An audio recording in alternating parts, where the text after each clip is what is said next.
is up, chieftains? Welcome to the Besides the Norm podcast. Stephen isn't here this week. He's off for the shits. So it's just me this week, so that'll be fun for you. I've got about 125 political stories for you.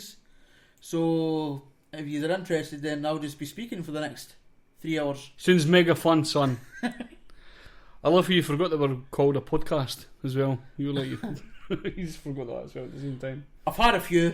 I've had a few drinks. It's been a very important election. I'm celebrating. It's fucked up, innit? It's fucked up, son. It's gone crazy, son. It's not been half the news. Nah, it's never been off it. There was a band called Razor Sharp Death Blizzard, which means nothing. Aye. In the Canadian, it means main scheme of things. That's a pretty popular thing today in rock bands, though, isn't it? Oh yeah, you just make Just yourself to sound say as stupid evil as you can with as much fucking like sharp blizzard, cold knife, Necro, blah, like aye, fucking, death fucking shard or aye. something like that. Aye, but that tune was called Defstein. Yeah, that's the kind of first time we've had Defstein. Defstein. Aye, Deaf or deaf? Defstein. Right, so it's not just a primary school parent saying deaf. Nah, it's Defstein. Defstein, what does that mean? So I have no idea. I just put the tune on because I thought it was cool, man. Just because it said kill a lot, I was like, cool, man. Right. I like that. I didn't get that for the song. Nah. No.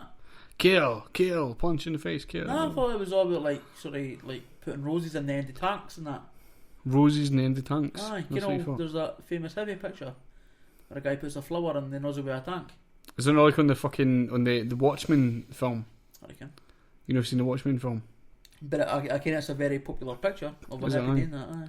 Fuck knows, man. I thought that was all about hippie stuff and peace. Aye, well, it definitely was not. And tree hugging. From a band called Razor Sharp Death Blizzard. I quite like that name, man. It means nothing, but it's a cool name at the same time. It's cool. It's cool. Sure, yeah. So we've got a few stories to talk about in that, like. Totally, like. I've not actually got. Normally I hear like a list of political stories. First off, how did you feel your introduction went, man? I thought it was fucking mega amazing. Did you say alright, folks, when you started? I said, what's happening, chieftains? Alright, cool, so you didn't copy me I at fucking all. switched the shit up. Oh, you switched it up, son. Switched it up. Fucking switch it up all the time. We'll be back to normal next week. We have fucking regular With regular regular everyday viewing. Yes. audio. Yes. Nobody views this because there's no video. No. But so you're wrong completely. There's a really annoying hair sticking at the front of your fucking hat. Sorry, man. That's doing my nut because it's in Not gonna fix it's in the light and it's really annoying. I'm not going to fix it. God, I hate you. I hate you personally because of that. It's annoying me. I can't see it, but it's Like never annoying tip me. to the side, that a tiny wee bit. Like tip to that side, a tiny wee bit, man. That's disappeared, man. You've now went for the Kevin James look.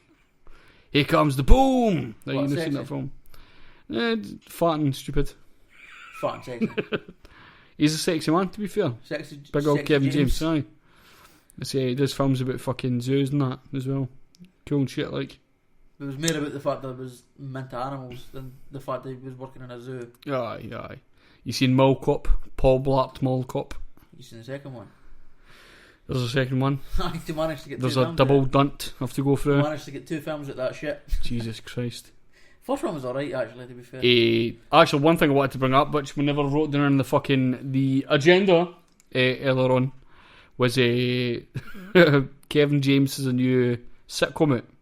We've spoken a wee bit about, like, randomly about fucking canned laughter. Aye. Remember the story I was telling you about? Well, American sitcoms are... Yes, this is famous for exactly canned my laughter. fucking point. Remember I was telling you a story when I was doing that comedy course thing in Kirkcaldy. They were talking about canned laughter at the bit where Kevin Bridges was on the Michael McIntyre's But it wasn't for him, it was for... thing. It was shit for comedian somebody that else. was on. I think it was Craig Campbell because Craig Campbell was there. Is he It Scottish? seems like it might be Craig The Campbell's Canadian one? the Canadian guy. Aye, Aye, he's aye. shit, I can imagine why. I think they were talking about there was a lot of canned laughter used for that because nobody was really laughing during the Were they there, during like... the sequence. Billy Kirkwood and I think it was Paul Snedden who plays Vladimir McTavish. They were talking about being there at the time. They were there? They were at that. Aye. They were at that thing, and they were talking about canned laughter. They wouldn't name a name, but they smiled a lot during when people were mentioning certain names. So I'm quite sure it's Craig Campbell. I mean, we looked at that afterwards. Aye. And we did try and figure out who was actually getting laughs That's and who it. was... Because it certainly wasn't Kevin. Kevin Bridges got a lot of fucking killed laughs. it that night. There's a reason why Kevin's the biggest Scottish comedian Kevin's in the world. huge right now because of The that. biggest Scottish comedian in the world. What a stupid fucking That's Billy Connolly, but we could say that. active. Oh shit! Active, Billy, aye, shit. Billy Connolly still active, man. I think Still if more alive and folk shit. would download Kevin Bridges' new DVD than Billy Connolly's. I think so. Aye. So I'm right. Kevin Bridges has a new. Well, it's not a new DVD, but it's like a compilation of all the. Is it 2 or 3? You said it. You can't do a compilation. Now you've just He's done a compilation. There's a compilation off. of 2 or 3. Roy Chewy Britton could do a compilation. There's a lot of comedians that do it. Jimmy Carr does it like every year that he's no doing it. Fucking, there's a few other ones that do it. But Jimmy Carr's got about 10 fucking specials. Aye, but that's it. Roy Chewy Britton's DVD, I was fucking annoyed by that. Aye. It was just him watching his old It was DVDs. the regular racist comedy. Aye. He watched like one of his first recorded performances. But he was clean. When he That was was clean. weird. Aye. No, it wasn't clean. It wasn't clean. It wasn't clean, but it was. It was in a time where clean was big at the time. Aye, it was cleanish. He wasn't allowed to say bastard. Clean, aye, he wasn't allowed to say He wasn't certain allowed to things. do. Aye, He aye. was allowed to make sexual innuendos. Aye, He aye. wasn't allowed to say "fucker in the cunt." He wasn't allowed to say that. Well, that's it. But there's one of the things, the canned laughter thing. That was also for Craig Campbell during that recording for the Mike McIntyre thing. The most terrible amount of canned laughter I've ever fucking heard is for Kevin James's new sitcom. I can't remember the name of it. I watched the first episode and there was nothing funny happened, but you can just hear people laughing, and I'm like see, sometimes like Big Bang Theory, people talk about canned laughter being used for that sometimes, but I'm like, I can understand people laughing at that because there's some things that are funny during that. Aye. But on Kevin James's sitcom, as I was watching, just only the first episode, I can't speak for the rest of them. I imagine they're all the same. The first episode, there was a lot of. What is that? That was a terrible sound. Is I that a used. cat? Well, that's my. That was was supposed to be a canned laughter Right. sound effect That there, was shit. but it was terrible. I used to do it when I was wee. It was a terrible one. No. No, What no, you used to do when you were wee? now that I've fucking collected asthma from everybody. No. What you used to do when you were wee is you used to do a WWE Aye. audience cheering. How does that sound to the mic? I've never heard it. I reckon it might just sound like two folk with asthma right now. Tell a joke and I'll do canned laughter. Do it. No, we're not doing this. What does a cannibal do after he dumps his girlfriend? Wipes his ass.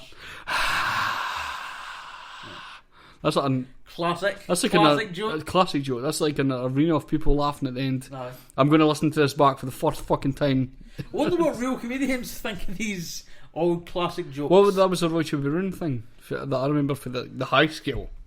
That was a joke I used to. Like if people asked, "Oh, do you kind of joke?" And I'm like, "Oh, I can this one," but nobody would ken who it was because it was only me and John Bishop that ever listened to or watched Roy Chewy Britton because his mum and dad loved them. The And they're both racist. But there's I'm not dirty laugh. But honestly, I done a terrible laugh as well. But Kevin James, the canned laughter is fucking awful.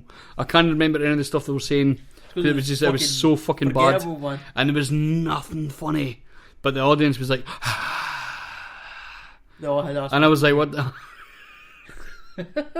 No, needed their inhalers when they were starting. But it was so fucking hard to listen to.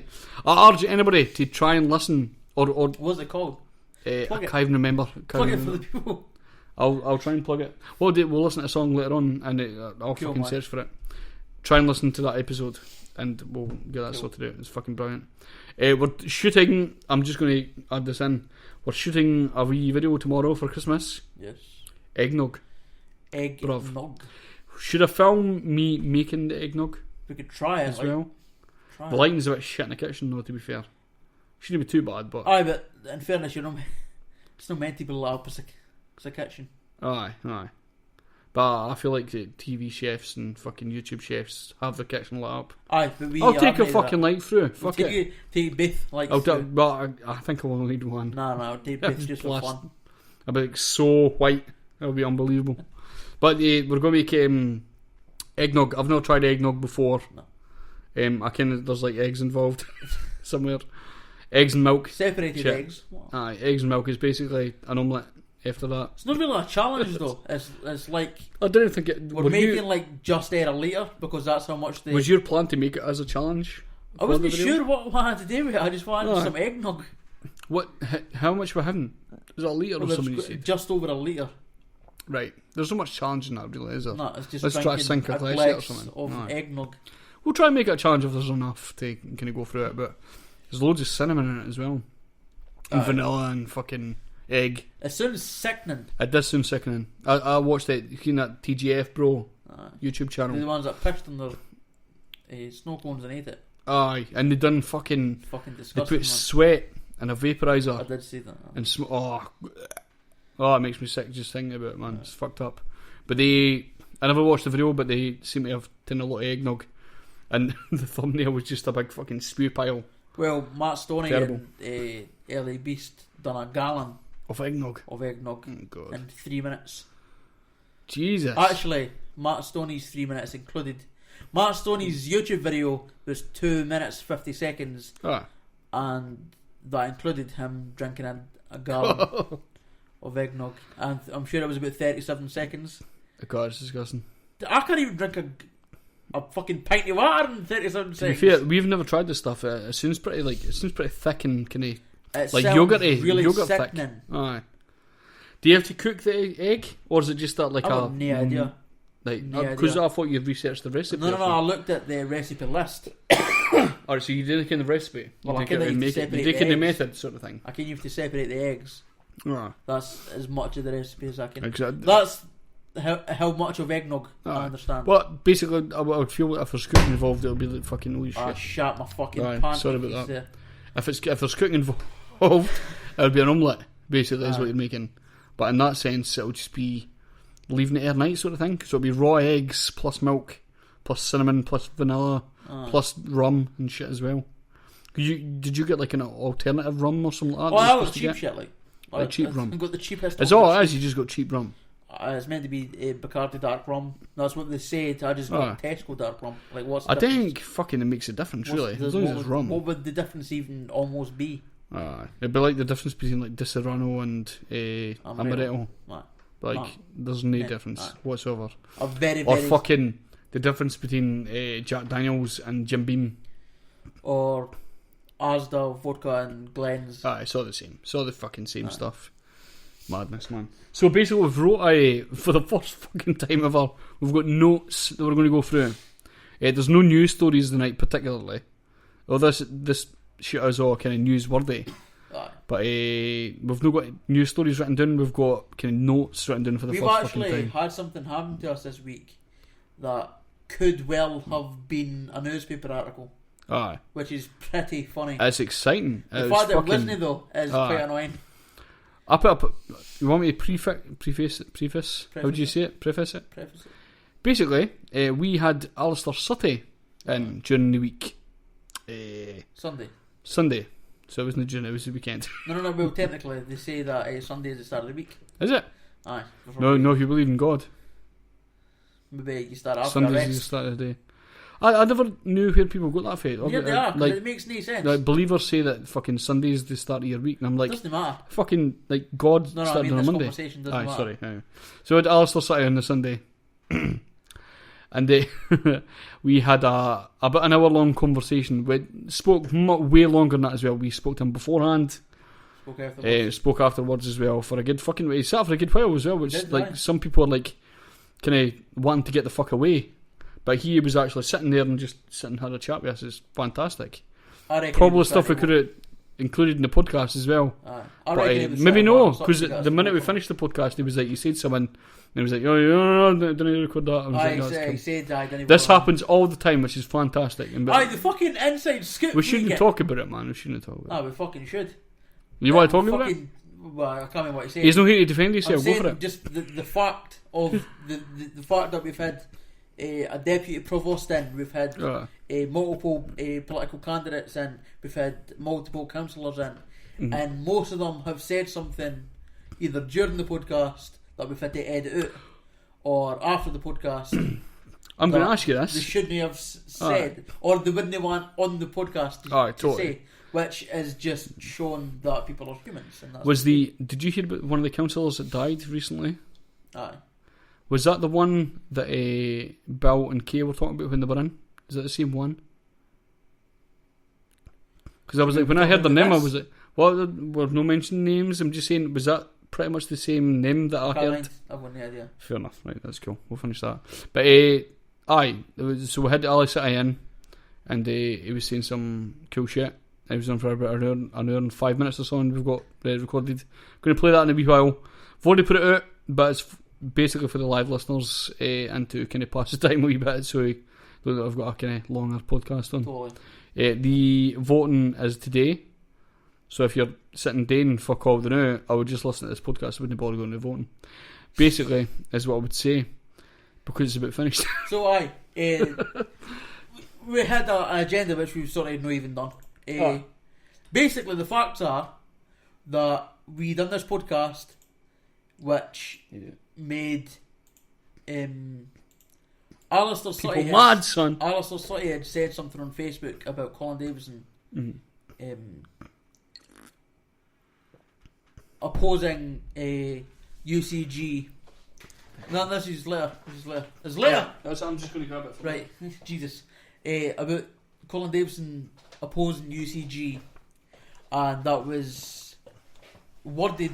Which is underground goal classification, if anybody doesn't care about Which I didn't care. I thought you have to tell people that. I said it was fracking because I'm a fucking nugget, so didn't listen to anything I'm saying. It's nothing to do with fracking. So no at all. Nah. Fair enough. Well, maybe. I reckon. And Colin should win because he's got a larger leaflet. There you go. He's a larger man, to be fair. We'll just flash him when we're here. So Labour were quite annoyed about the fact that the SNP were trying to make it that Colin Davison didn't know that the SNP had already blocked UCG, and they say that he did. He was just clarifying a position that he supports the fact that they've banned it, and he will continue to not support it, basically. So, which then caused the SNP horde. Absolute horde, 3 or by 4 the way. people just jumped on this. There's more than that as well. There's Was fucking more than that. There's about 5 or 6. This 5 or 6 people jumped on this poor lassie, just trying to defend herself, and fucking wow, that was. It's one of the most annoying things that always happens. Is like somebody's trying to kind of defend their case, and like a bunch of people jump in with loads of different fucking questions, and then you have to kind of rifle through them at the best kind of pace you can. The problem you have to answer all the questions, and then it's like where do I fucking stop? Where do I begin? It's like fuck. Well, that was the issue. Is that was one of the major too many issues. People speaking and talking at her, as opposed to just asking her like calmly, like I done at the end. Right. But I couldn't do anything while loads of fucking people were there shouting, you're a fucking cunt. Oh, the SNP are shite. Oh, Labour are pish and the traitors. All that shit. Like, you can't fucking get anywhere with that. No. Just shut the fuck up. Listen to each other. Stick to the facts, people. Aye. Basically, that was a thing that happened. That was pretty fun. I was half tempted to start emailing other political parties to say that the SNP and Labour called them all cunts. But I didn't do that. Because I suggested this to you. I was like, just fucking add some down. Like, Chuck here's a knife. Here's a knife. What could you do with this? But that's terrible. I'm against podcast. Sort of the sly, smug sort of.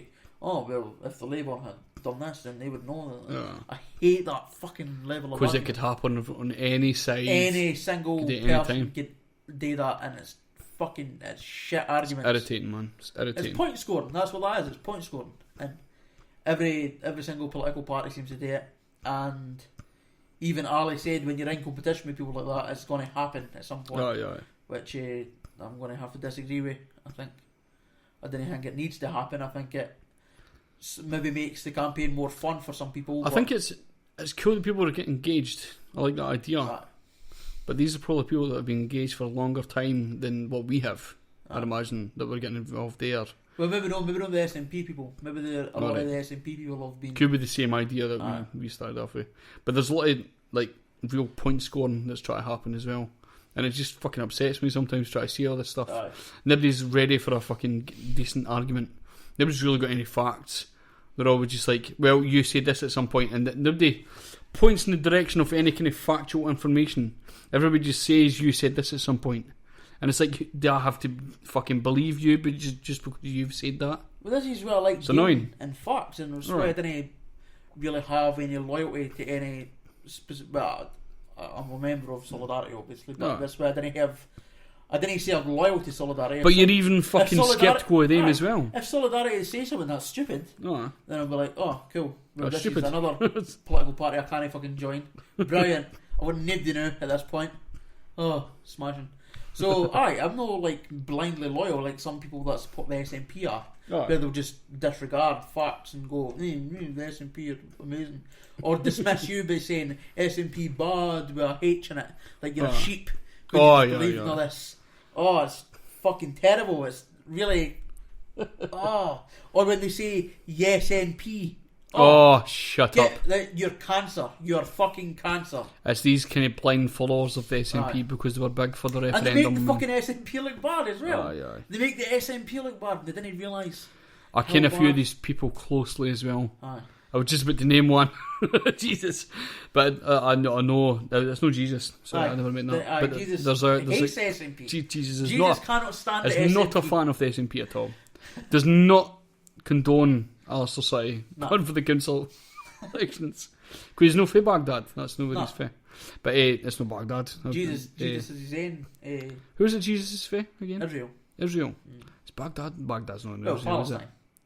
Right. But that's... Let's not get into Palestine arguments. So Alistair Suttie is heading away for the fucking by-election. To make big Colin Davison. So we'll talk about this a wee bit later. Alright, but we'll definitely do. We'll get back on it. We've got loads of topics. Definitely, man. We've got like 2 other topics to get through, and it's like about time for a song, but we'll get battered through them. Right. Because we've timed it like a beast. Like a boss. We watched The Council. Again. Yes. You watched it last night like a normal human. Mm-hmm. And I fucking watched half this morning at 7 o'clock in the morning, and then half like a wee while ago. Fantastic episode, man. I like The Council, man. I didn't like The Council, but I like The Council. I think I said this the last time, I like the idea of showing them off to be, they're not gods, they're not these fucking... One of the biggest things of The Council is everybody just complaining, it's The Council, fucking fuck The Council. But just showing the amount of fucking work that they have to go through to do certain things is great. There's always shows people off in that sense. There's always going to be people inside the council that are there for genuine reasons. And I'm pretty sure. And I think they've showed the people as well. And the thing I think is that people act as if Fife Council want cuts. No. I can imagine that if they had the choice, they would have 0 budget cuts. They would have an extra budget. They could give everybody anything they want. I don't think anybody's like maliciously like, let's cut the budget just to fuck with people. I don't think it's like that. I think they make wrong decisions. I don't think they're purposely evil with it though. No. Is there no certain ideas where like they've just been given less money, so it's like it's just simple budgeting. Like if we get less money, we have to get rid of alcohol for podcasts. We can't be doing that. The kids will get rid of disabled. But the thing is, they've got loads of stuff they can get rid of possibly. So they can't get everything correct. They gave some examples to Kay. Exactly. The flowers, for fuck's sake. Get rid of the fucking flowers. Stop making Glenrothes as beautiful. It's a shithole. Leave it. What we need is a couple of roses in the middle of the flare. That'd be fucking fantastic for the ground. I suppose they've Massey. It makes people feel better if it's in a town that's looks like it's hard stuff done to it, whereas the disabled people are in the house dying instead of being in the street dying. So that episode was what started off? It was the God, you probably can better than this. What started off the episode? It was that Scott guy, the kind of junky looking guy. Sort of judge him straight away. He was an ex-junkie. That's what it was. Junkie looking guy kind of explains it, but it's a terrible fucking way to say stuff. First we should talk about the fucking editing style. Last episode, right, sorry, I'll cover this one. Last episode, we watched a couple of editing fuck-ups. Probably no fuck-ups to them, but they thought they were doing the right thing. But there was a guy that was complaining about, oh, you're the council, you work for me. I'll pay your wages. I'll pay your wages, like that. And this was the when guy... When you first hear him, you're like, you fucking... Aye, you're like, you arsehole cunt. But during the programme, you realise that he's fucking just joking. He's joking about, aye. It's a really annoying thing. It's a really shitty way to promo something. It just makes people look like shit. Well, at the end of the episode... fucking need to do that. At the end of the episode, they advertised for the guy this week, the kind of one of the main couples... They made him look like scum. Made him, like, because he was talking about, like, all the weapons he had about his house. That was the first thing they mentioned. He had weapons about his house, and he was talking about he doesn't want to go to the toilet when he's not got a piece next to him or something like that, or no go to bed when he's not got a piece. Like, kind of buzzing somebody's head in with next to him. With a tinny beer in his hand. With a tinny beer in his hand, aye. The only thing they showed was that bit. Aye. Because I sat at the end of that episode, and I think I probably dissed him on the fucking podcast last week. I was like, oh cool, there's some junkie coming in next week that's talking about fighting and shit. I hate all that stuff. But to be absolutely 100% fair to the guy, he came on the day, yesterday, he came on and he was talking about obviously people disagree with the fact that fucking he was selling drugs. Some people feel they do need to do that sometimes. Just to make fucking money. It's an unfortunate thing. I guess maybe some people do. And people do go after fucking heat as well with that stuff. I didn't really care too much. If you need to sell drugs, then fucking go for it. You didn't need to sell drugs. It's never a need. I've heard people saying they need to sell drugs to survive, but they fucking didn't. No, you didn't really. You can sell copper or eBay stuff. Like the women. Yeah, like the women, aye. You didn't make as much money selling that. Didn't make as much money, obviously. Get ginger nuts. Aye. Some tea and jam. If you could lift metal, you're fine, but that's alright. So you couldn't. But the thing is... And metal's awfully heavy. Aye. So. I don't know, people kind of disagree with the kind of selling drugs thing. He sold drugs and then started to kind of get into the point of being like, oh, I kind of actually like this stuff. So he started consuming the drugs. So he basically had to move away because he was getting sort of hassled by some dude. And he'd been battered. He got a debt and like... So they came to collect battered, but they came to collect the debt, like gangsters. For whatever it was for. I was going to say Kirkcaldy, but it's not. Cool. So that happened, basically. Which was never explained in the first programme. It was just made to look like a fucking knob end. I think the explanation on this episode helped him a lot. Because I actually started to kind of feel sorry for the guy, actually, a bit. Because I've known people in these situations where they're actually worried about people next door to them fucking just having arguments with fucking people. I've been in situations where I've argued with next door neighbours, but never to the point where I've been worried about them, sort of thing. No. So I could never imagine that level of just been like, oh, I'm in my house, I need a baseball bat next to here, I need a toilet brush with shite in it. That would have probably helped him, actually, to be fair. Everybody runs away for a toilet brush covered in shite. A big shite stick. But aye, totally... Sticky shite, basically. Shite. But I thought it was interesting. It was cool, man. I felt sorry for the guy. Aye. But then, when you see him walking with his dog and his bird, and he's no house, just drinking a cup of tea or coffee or whatever the fuck it was. Aye. Simple life. He just wants to be fucking peaceful. He said he was 18 months sober. Aye. That was in 2015. I reckon if he's... I think it was 18 months sober, but I think he started again, but now he's back on it again, sort of thing. So I know when he was in prison that he started doing that, though. No, it became... It was an after prison thing. In 2015. Right. But whether he stayed clean or no, it was never... You never know. Yeah, you never know. Aye. Maybe a celebratory. He might be like a wee celebratory. I hope he's still sober. That would be... Right, that would be cool, man. And he seems like he's really... Is there any possible chance of getting him on? Do you think he would come on if he's wanting to go on TV? I was thinking about it. Aye. But not again. What's he setting him? They never say their setting names, no, for obvious fucking reasons, obviously. But we've been to get somebody that kens him. I'd love to get that first guy that was on the old guy. The one that was... Nah. He was brown. Because he started in fucking air guitar in the middle of the podcast. Perfect. That's what I'm looking for. Really translate the podcast. I'll film it. I'll fucking film it. I'll make my own documentary. And I'll edit it at the beginning to make him look like an arsehole before I start the real video. I liked Anne. Anne was cool. Anne was cool, yeah. She needed help. She got help. Happy for her. Do you know if did you know put someone forward like they seem to only help the ones that were on the TV? I've got because I'm a pessimist and a cynic. I worry that these 3 people would not have gotten help if they weren't the ones being filmed. And of course I didn't know how the show worked, so I hope that's not the case. And I'm sure that a lot of people are helped in situations like this. Fuck aye, man. Fuck aye. But I worry that if they weren't on the ones on the TV, that they might not have gotten the help. Because how would it look if one of the people on the show were refused? Aye. It would look fucking terrible. Bad for the fight. Although the thing is, I think they should be shown that as well, because you need to see the other side. They fucking like they can. Well, next week seems like it's going to be doing something like that. It seems like a doer episode next week. They're like, this is wrong, this is terrible. I think somebody said the word shite at some point, so that's awful. Bro. But what was the guy's name? That was Curtis. Legend. I think I said during when that was on, I was like, these are the kind of people that should be put forward for different kind of arrangements of money. Aye. Money should be fucking thrown at these people. Aye, they should be. They find it difficult.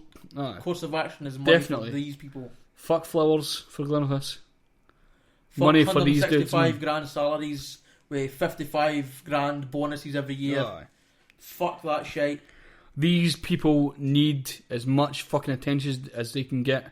And if you've got people working that can't look after them constantly, they need motivation. They need fucking... And his mum shouldn't need to be working. No.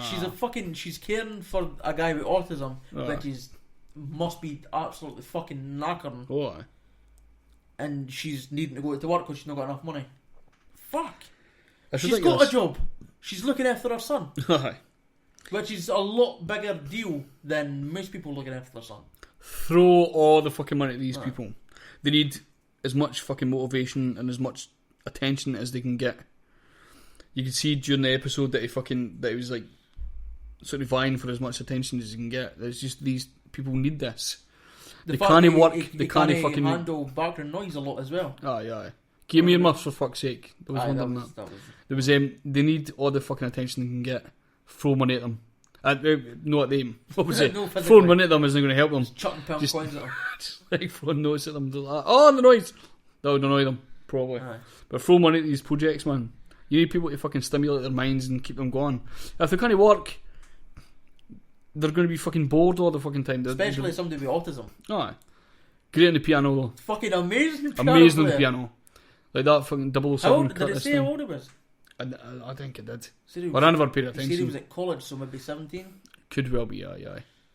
It's interesting, man. Throw money at these fucking people, man. It's annoying that he didn't. So I was quite happy with this episode. As I said, it was like these shows are always like a poverty safari. And that... Usually, that phrase has become very... Benefit Street. What was the fucking Glasgow one? I can't remember what it was called. Fucking... The Scheme. Aye. That is a terrible name. There's been a few things like that, and it's just middle class people staring at the benefit class, let's call it. It's a brand new class. Just saying, they thought it was like that, and that's exactly what it's like. And it's no. They've taken like exceptions and made them look shit. Whereas this show, as I say, I'm a cynic, and I think maybe there was some things going on about the camera. They're the ones being filmed, so they get the money. But it showed 3 people that people might have stereotypes about who genuinely needed help, who got help, taken the help, and have actually helped themselves. And you didn't see that on the TV enough. No. And I think a lot of the people that are very vehemently anti-welfare might shut the fuck up. Hopefully. I'll love to find out. I think that actually will help though. For some reason. It was just a fucking pleasure to watch, man. I enjoyed that episode, man. But they need to fuck off with the shitty fucking editing. It's sort of like clickbait editing. Aye, fuck aye. But not like that's really shitty, manipulative, whitey. That's what they do in the trailers to kind of make people tune in. It's like, oh, this guy's going to be an arsehole, and they tune in. He's an actually good person. But if people didn't watch that, that's all they've got is that trailer. That's a shitty, manipulative way to do something. Definitely. Fuck that right in the arse. Get that way to fuck. Fuck aye, man. Edit shit properly. Just bullshit. So if you have a TV The council will be on next Wednesday. Wednesday night. And I if think you what don't- time it is. It's on iPlayer. Aye, watch it on iPlayer, man. Just click Fucking yes, you sorry. have a TV licence. I think what time it's on, can't tell you, but it's on Yeah. next Wednesday. Yeah, I do. No idea. Probably. It sounds like after 9 o'clock. There's loads of swearing. Or maybe about 9. Aye, Maybe about 9 o'clock, 9:10, something 9, like that. 10 o'clock. BBC One, I can that. Right. Scotland. Check it out, people. Check it out. It's great. It's great. So we've got the last thing to talk about for this first part of the episode. Click the wrong thing. Oh, fuck, I forgot about this. We God, fuck. just released like 2 days ago was the David Brent Life on the Road film. If I don't know if anybody's ever seen The Office a few years ago. Basically the king If you of haven't, if- pause this, Mhm. watch every series of The Office, then come back. then come back. Welcome back. The problem is it's cringe comedy. Cringe comedy is one of these kind of newfangled things. It's like it scares me to death. Watched it because it hurts my neck a wee bit because I'm always like, it's really really hard to watch. The king of cringe comedy is obviously Ricky Gervais. I think he pretty much created it. Aye, totally. I didn't care. Well, he did with the docu-soap kind of thing, the docu-comedy. Is that he's officially the creator? It's like cringe it was a comedy. docu-sitcom soap, something like that. If we can, oh fuck knows whatever the genre is. Genius. Aye. Because like Modern Family are copying the same kind of thing. It's a kind of docu-soap kind of thing there as well. I don't know if you noticed that before. Nah, it's interesting anyway. But or no to you. The Office was fantastic when I watched it. It was great. It had fucking just tragedy, fucking just cool stories and stuff, and it was amazing. Funny bits as well. There's no just complete cringe. But part of the comedy and the new film, David Brent Life on the Road, is just absolutely so cringy that it hurt my whole body. It was pitiful comedy. That's what it was. Aye. It went from cringe comedy to pitiful comedy. Mm-hmm. I just felt really bad for him. Like he's a normal person. Most folk didn't give a fuck about you. Most folk will ignore you. Most folk didn't want to be about you. But you then didn't make out like folk do want to be about you. This is one of the we spoke yesterday about like certain things that he does at his job. It happens with us all the time. Like when you're speaking to somebody, there's a wee awkward silence. But with him, it's like double time because he thinks he's special. Aye. He thinks he's like people want to talk to him. So like when we hate awkward conversations, you would just be talking to somebody and you hear like a silence for a few minutes. There's no awkwardness involved. It's just a But silence. that's for that minute. But no, But then really. it disappears. Then it As soon as you disappears. walk away. But because he's so special, and it's obviously been filmed for the reasons that he's set these fucking moments up as well. The comedy is fucking fantastic. It's sore to watch, absolutely sore, but it's amazing as well. I fucking love it, and I hate Frankie Boyle for always dissing him all the time for being no funny. That's particular reason that it's no fun. It's a different kind of comedy. There's no punchline comedy. Frankie always talks about his stand-up comedy though being shit. I thought it was alright still. I thought he was alright as well. Maybe they're like best pals behind the. And they're just maybe fucking each other. That's it. Or maybe Frankie just because Frankie seems to hate Peter Kay as well, which I agree because Peter Kay's pish. There you go. So we watched that. That was fucking really really good. I would urge anybody to watch it. It's fucking fantastic. Doc Brown, fantastic performance of rap stuff, man. Aye. Great to watch. Fucking great to watch, man. Just loads of awkward moments as well. Just the bit when he's drunk when he comes back with Doc Brown and he's talking about certain things. I would watch for that moment. That's fucking funny. Unexpected as well. Totally didn't. But kind of thought something like that would happen. Aye. But not to that extent. No. So there's a lot of kind of really awkward, like mere awkward moments than what you would think. Really, really great watch, man. Terrible, terrible music. It's actually really fun. Or awesome as well. God, man, there's some great shit songs in there. If you've got a chance, go to check David Brent and what was the name of the band? Forefront. Fuck. Forgot the name of the band. Juxtaposition Records. Shite. Look for David Brent on Spotify or something like that on YouTube. Look for David Brent. Foregone Conclusion. Foregone Conclusion. Aye. That was it. On Fuck, I was going to go Juxtaposition metal there. Methods. Just check that out when you go. Check the songs out first, and then when you watch the film, you'll get the idea. It's great. Listen to the album first, then the film. That's the best way to do it. It's fucking fantastic. Okay, we're going to end there. We're going to go into I was going to say a film. We're going to get a tune. This is Big Shamu with a track called Arrogant.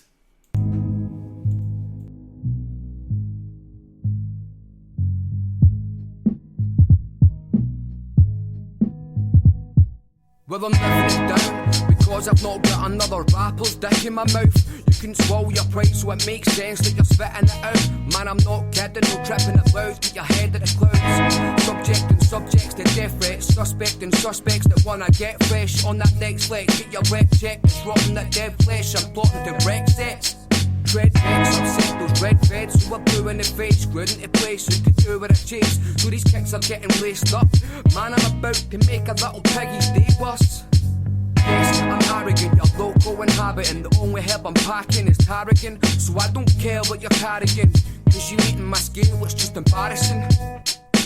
Big Shamu, yeah, you know who it is. Sample, they flip and scratch full of lip. I came to kill shit.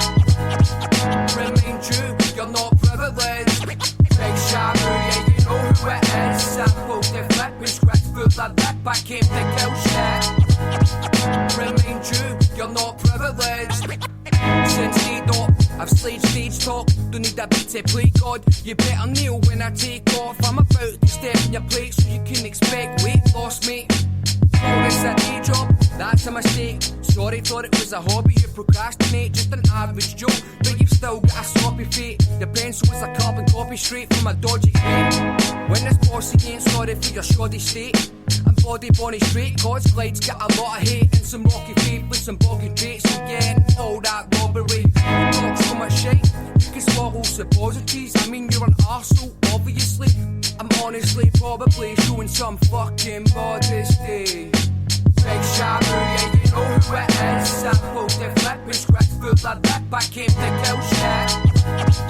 Remain true, you're not privileged. Big Shamu, yeah, you know who it is. Sample, they flip and scratch full of lip. I came to kill shit. Remain true, you're not privileged.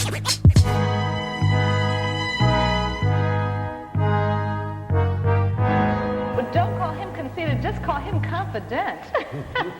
My goodness. Well, all right, and they should go out and pick up this as soon as they can, right? Yes, thank you. Your sister loves anal. Wow, we just got that as you came in. That was Big Shamu with a track called Arrogant. That was planned. Aye, was that planned? That's alright, that's cool. We'll put a link to check Big Shamu out, man. It's fucking fantastic. Love his music, man. Big up. That was weird. Let's talk about Alistair Suttie, man. We had Alistair Suttie in on Sunday. Annoying, eh? He's quite irritating, actually, to be fair. One thing we should go the way is large up to him, though. Large up, man. He brought us a fucking present. No, I'm going to go through this because I feel fucking terrible. No, I was going to come to that in a funny What are you going to way. go? Right, I wasn't going to apologise like a fucking right, child. when you go then, when you go. I'm going to apologise after you finish. Large up to him, he brought us some fucking tea cakes. Mm-hmm. Probably expecting one. But because we're shit with social situations, we did not pick up on that whatsoever. We just tinned the tea cakes. And we're like, cheers, lad. The thing is, they gave him coffee. They gave him a coffee. Was it coffee? Coffee, aye. Did he once think, what do you want, a tea cake? We should put a tea cake out. No, I never even thought here's about your it. black coffee. You're getting fuck all else. Right, because you mentioned the tea cakes, and then we had a debate about the tea cakes at the end. Aye, and I won. Aye, well, that's debatable. But just after he went away, we were like, we should have totally put the tea cakes out on the table. But I was like, actually, for a podcast, I'm not wanting somebody going with tea cakes and shit. For fucking ages. Aye. He could have had a coffee. I thought you were going to say a pot noodle. He should have. When I thought back again, when he got up and he was like, "Right, I'm going to have my tea now." Like maybe it was him hinting like, "He's my fucking tea cakes." Fuck. Aye, tea cakes. There you go. That's some fucking distance, man. About, like. Aye. So when I go to take his fucking seat in May, are you going up in May? No. No. Fuck. That'd have been funny. Maybe I'll just put myself on the thing. and no do any campaign to see if I beat the Greens. That's one thing you wanted to talk about, isn't it? A wee bit, aye. But you wanted to do We'll this go do it after. after. We'll do it after. That's cool. Now we just wanted to talk about. Sorry, Ali. Aye, We sorry, thought Ali, man. we didn't think about any social cues because we're both autistic as fuck. Just for any future politicians or councillors, any guests that come in and bring gifts, Say what you. aye, want. say what you mean when you come in. Just Didn't expect us to pick up any social cues. didn't say, "Oh, I've brought this gift for you," and then expect us to like give you some of it. Aye. It's terrible. If But you we'll- want one of your tea cakes, Aye, if it's a biscuit and we're offering teas and coffees, like we'll help you out. But we didn't this time, and I feel fucking terrible. it that. wasn't until you brought it up. I didn't even think about it. I had no thought in my Aye. mind. When you mentioned it, I was like, that makes total sense. I think God, we're dicks. a lot of the problem is that we were talking too much before we started. Aye, we didn't think about it. There was no kind of thought about anything. We just kind of started the. Aye, it was. It's pretty. Oh, it's such an us thing. It's though. bad, fucking bad hospitality, man. See, we're not going to get fucking Nicola Sturgeon in now. He's going to go back and tell her now that we didn't fucking offer any tea cakes. See, the thing is, we told him, And then he's going to think we're biased against Labour because Kay got a fucking penguin. a caramel penguin, A caramel penguin. a special penguin. The fucking middle class variety of penguin. What did you see today? Dark chocolate. Dark tea chocolate cakes. tea cakes. I was going to buy him one for when he won. One. He deserves two. I'll get him a fucking park. So you think he's going to win? Is that what you're saying? Yes, he's going to win. Right. So we'll get into the interview and we'll talk a wee bit more once we come back. Aye. Quality. We're going to go and get pished while this is on. Totally. While you're enjoying this. The full interview is available already. If you check kind of below this podcast, the full Ali Suttie interview's on there. We're going to play it in full right now for everybody that didn't hear it before. We're going to play it again. Before we go on, Yep. I've already clarified that I'm a prick for Right. not knowing what UCG was, so didn't bring it up. I kind of was wrong. I had no fucking idea what I was talking about. Quality. So We'll bring it just- up anyway. Aye. We'll see what happens. Right, here we go. Here's the full interview with Alistair Suttie, SNP representative up for the by-election for Ali Hunter's job. vote today, yes. You're too late. If you've not voted today, you're probably not going to be voting. Nah. So fuck it. Alistair Suttie. So welcome to the Besides the Norm podcast. We have Alistair Suttie, who's fighting in the by-election for Alistair Hunter's job. That's correct, yeah. So basically, I'm going to pass to Craig, being the smartest part of this team. So I'm going to pass on to you, man. Now everybody expects something. Yep, that's You just. knew Alistair, didn't you? Was Ali it? Hunter. I knew him. I used to work with him at the slightly at Buckheim Theatre when he was Yeah. there. Is he still there? He was doing the kinetic Well, thing. he was, obviously. He's not now. He's in Aye, Australia. aye, he's away now. Aye, totally. He's in Australia. But yeah, he was there for quite a while. He did a lot of good work, I think. So I knew Ali through that. So Yeah, that was yeah. that's my basic knowledge of Ali. So basically, Yeah, that was his area, youth theatre, youth education. So he did a lot with that. Very good job he did as well. definitely. But he's away now. He is actually, away, aye, absolutely. He's making everyone jealous with his Facebook posts and his Marvies and swimming before in the pool before the He's got kids like go to Hawaiian school. shorts and a terrible shirt and stuff Well, like that. he's like that anyway. Yeah. He was like that before we left. You know, He's going to be really he's annoying doing a at lot of Christmas. cycling. He does. I don't know if he picked up on that before he left. He got into cycling, so he's been doing these long runs in the 38 degrees heat and high humidity, which he'll take a while to get used to, I think. Yeah, Yeah. definitely. Could you But he's imagine? enjoying it. He seems to be enjoying it. Can you imagine how bitter people are going to be at Christmas when he's sitting at the pool in Christmas? Just always remember though, he's in Australia. There's spiders there, Aye, that's Absolutely. mental. so we're fine here. We've got the Have you Spiders seen the are huntsman nice. spider? Aye, Yeah. aye. Wow, that's ridiculous. There's no need for that. Just absolutely worrisome. Like Yeah. scares me to death. You know, he's not even got to Christmas and he's making folk bitter, I think. Yeah.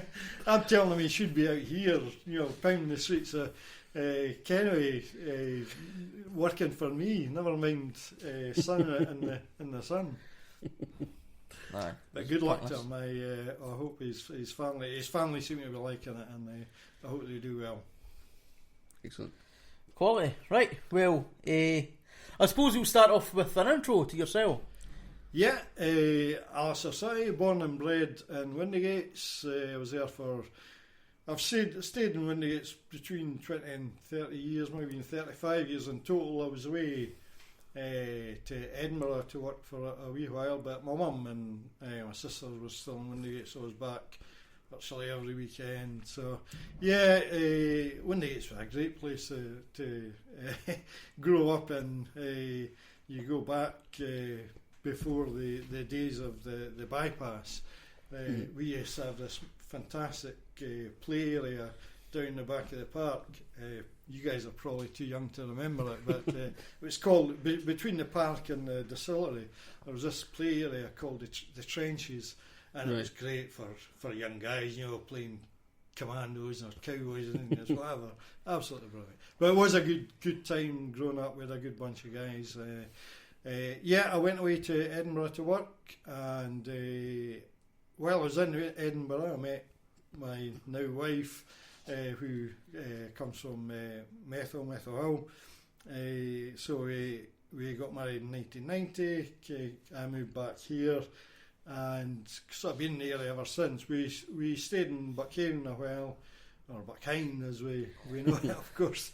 And then we moved back up to Windigates for 10, 11 years, so, and then just moved down to Leven about 6 years ago.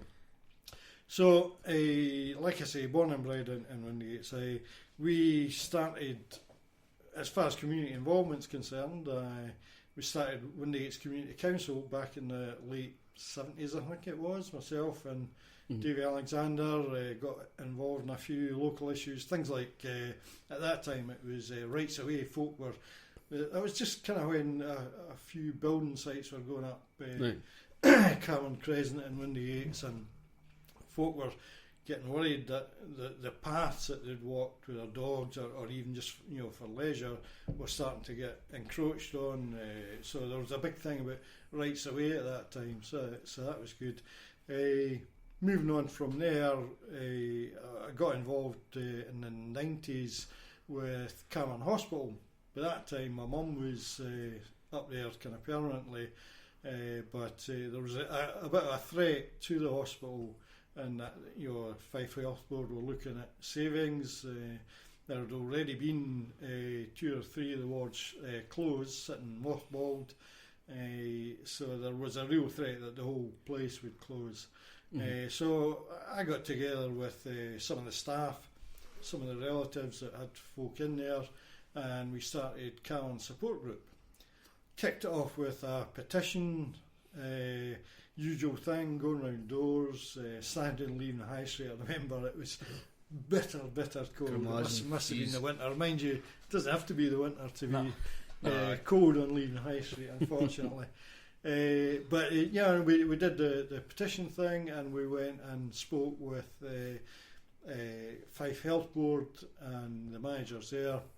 And we weren't just saying, you've got to keep this open, it's vital it's kept open.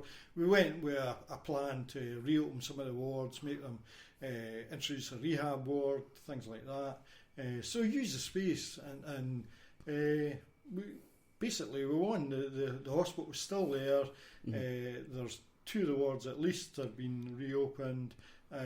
One of which is a rehab ward, so I'm delighted at my part in that, and I think we're pretty influential in doing that. Coming right up to date, the last 4 years I've been chairman of Leven Community Council, and got involved in a few of the things. A big thing being we had put a new memorial in to the gardens down at the prom for the Polish forces. There was a small memorial there already. We managed to get, I don't know if you know David Mack, he's a local artist, kind of international renowned artist. We got him involved. His family was Polish, his dad was Polish, had served in the paratroopers, which was the regiment that got trained along at Largo House. So he was keen to come on board. he did obviously charge for his work, but he came up with this nice plaque which was set in a huge stone. It looks really nice. So that was quite a big project. I was pretty pleased in that. We got most of the money from the Common Good Fund, which Leven has, and the Fife Council helped as well, so it was good. And we had a couple of days. We actually had the command, the Major General Sosabowski, who was his great grandson is a scientist down in South England, lives in London. I think he works at Brighton University. We got him up. He does lectures on what his great granddad did and the whole Polish forces thing within the UK, and some great stories. So we had him on the Saturday, and then on the Sunday was the unveiling of the monument. It was a fantastic day. If you go online and go on YouTube, you'll find it on YouTube if you look for Polish Memorial Leven. It was a great day that we had. So that was a big project, and then we started Promfest. We've had that a couple of years with varying degrees of success, but what we like to do is to try and generate interest in the community, get the community involved. It is a struggle. It's a struggle getting folk on community council. Kind of see the same faces all the time, but nevertheless they're keen. We work closely with Leven Environment Group, who do all the hanging baskets, do a lot of litter pickups, tidy up the area. Litter is a big bugbear of mine. It really is the kind of almost epidemic proportions. There's almost no point to litter as well. Well, there's no need for it. No, there isn't. There's no need no. at all. That annoys me as well. Yeah, I mean, it annoys me coming home. I work a night shift at the moment, and driving home from Dunfermline, I can follow a trail from the McDonald's and the retail, but nothing against it. It's not McDonald's fault, it's the customers. It's the customers, right? McDonald's and the retail park. I can follow the trail all the way home.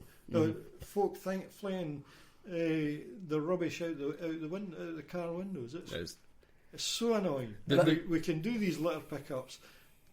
Next day, 2 days later, it's bad as well. See, that's laziness. But what I hate is seeing a smashed bottle somewhere, because that shows intent to cause damage.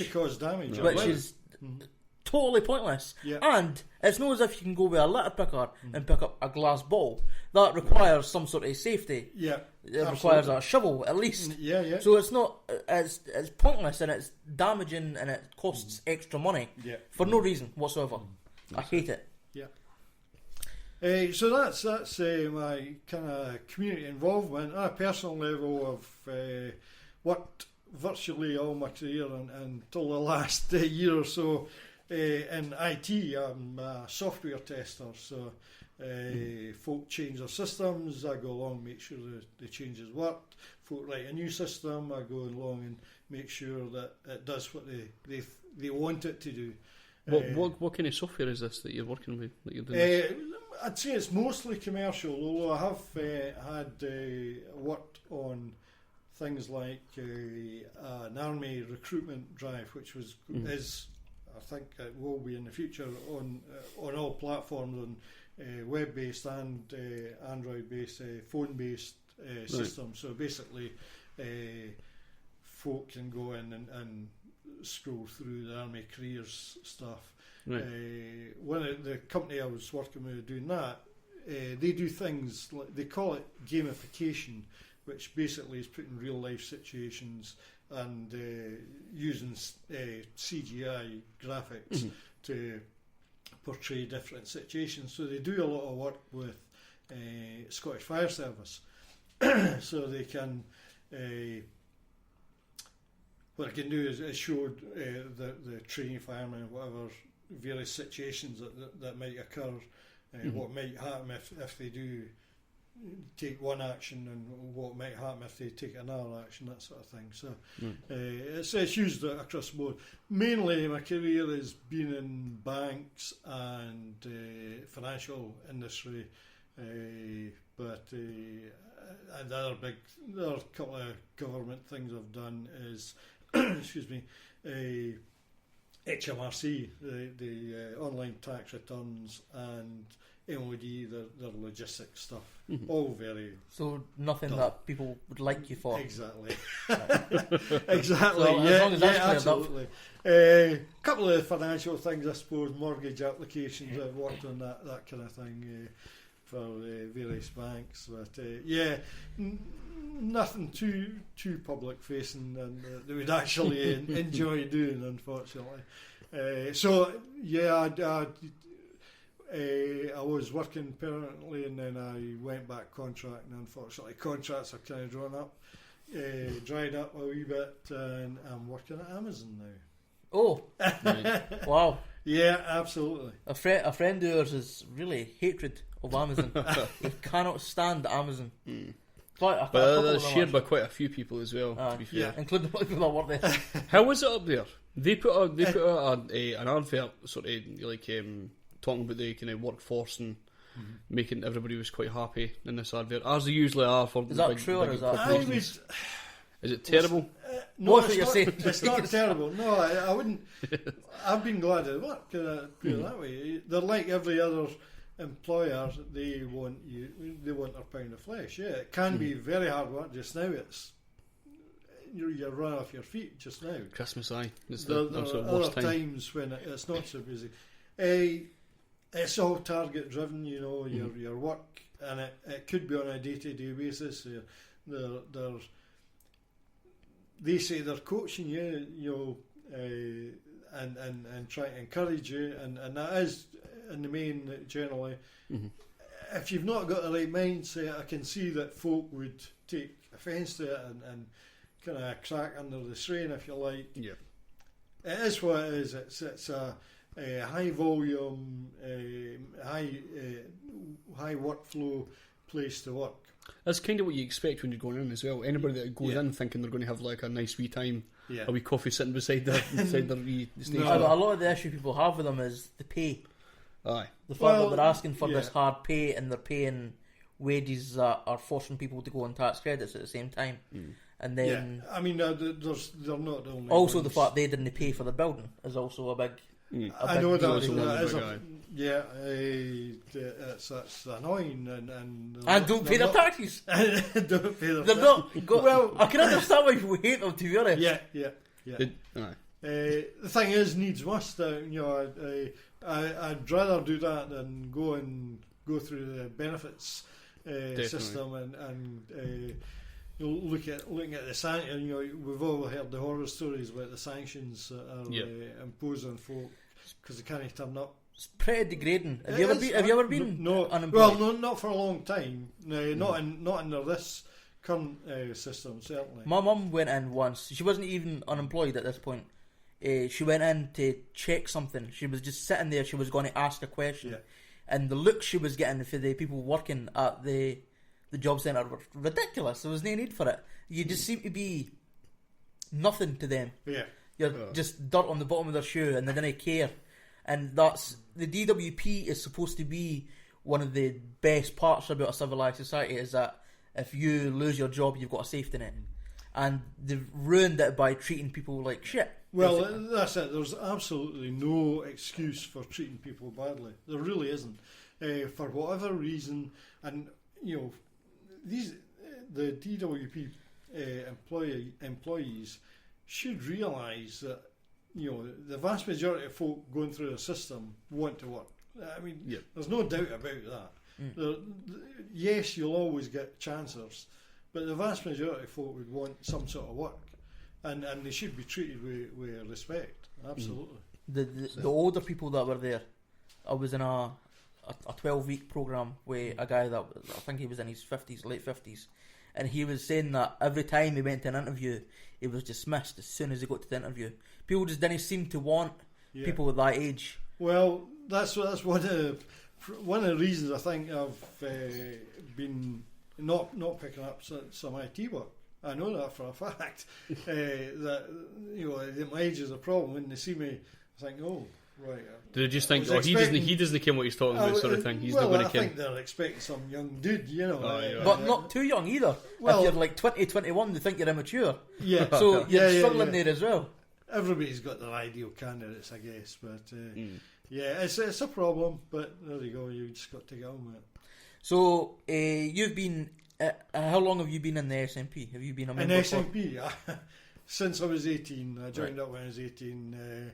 Probably started believing in it quite before. I can remember back to the Hamilton by-election, which Winnie Ewing won, which was a big breakthrough point for the SNP. That was in 68 or 69.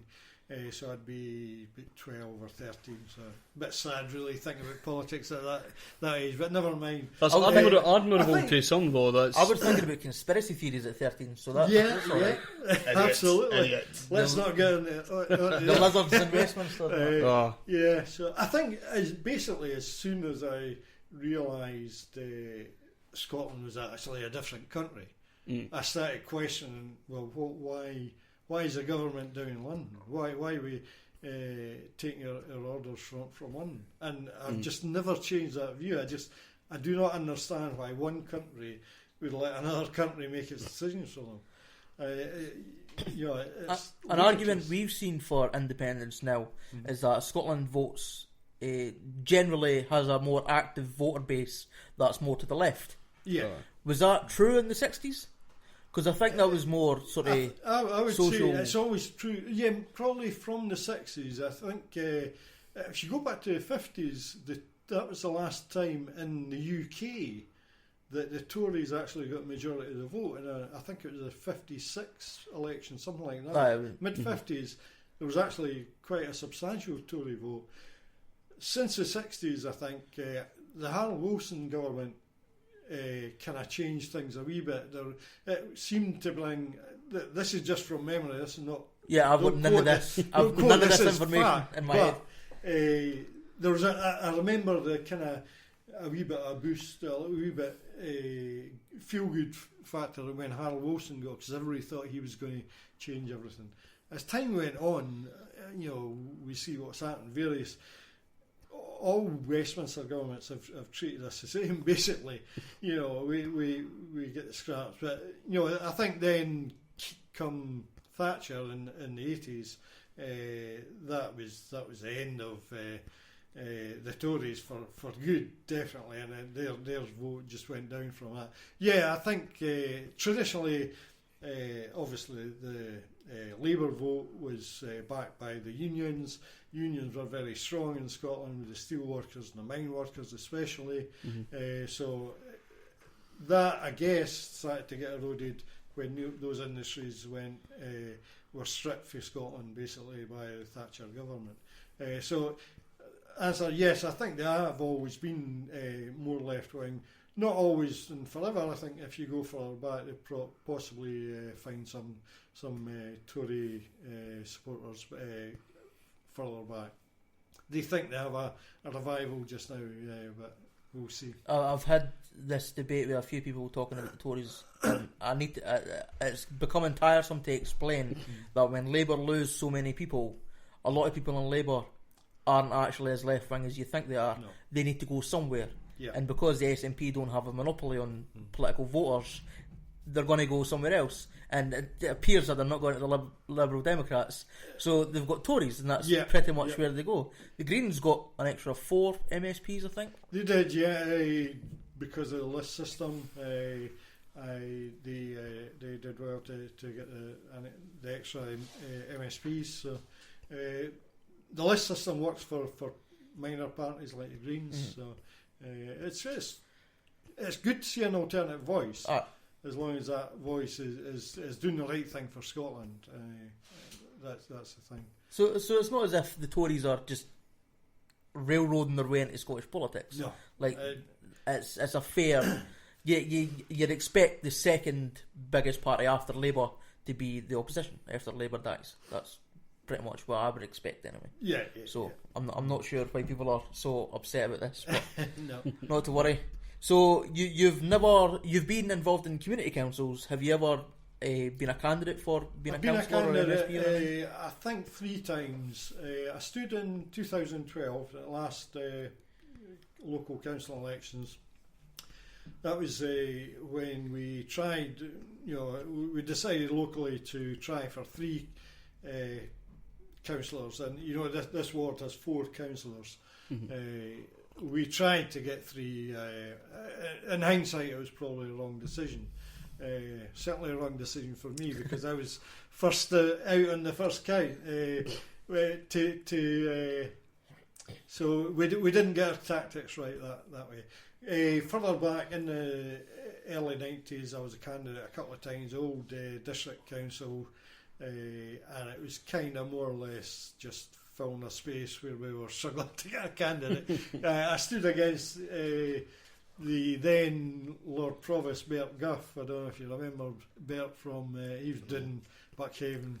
He was a local character, Labour Lord Provost, so I didn't really have much chance, I guess. David Alexander gave us a pretty much similar story. Yeah. That he stood a couple of times as Right. I think it was an MP. I think he stood for. Well, quite possibly. Yeah. And he was like, "It's just because we needed a candidate. I wasn't expecting to win."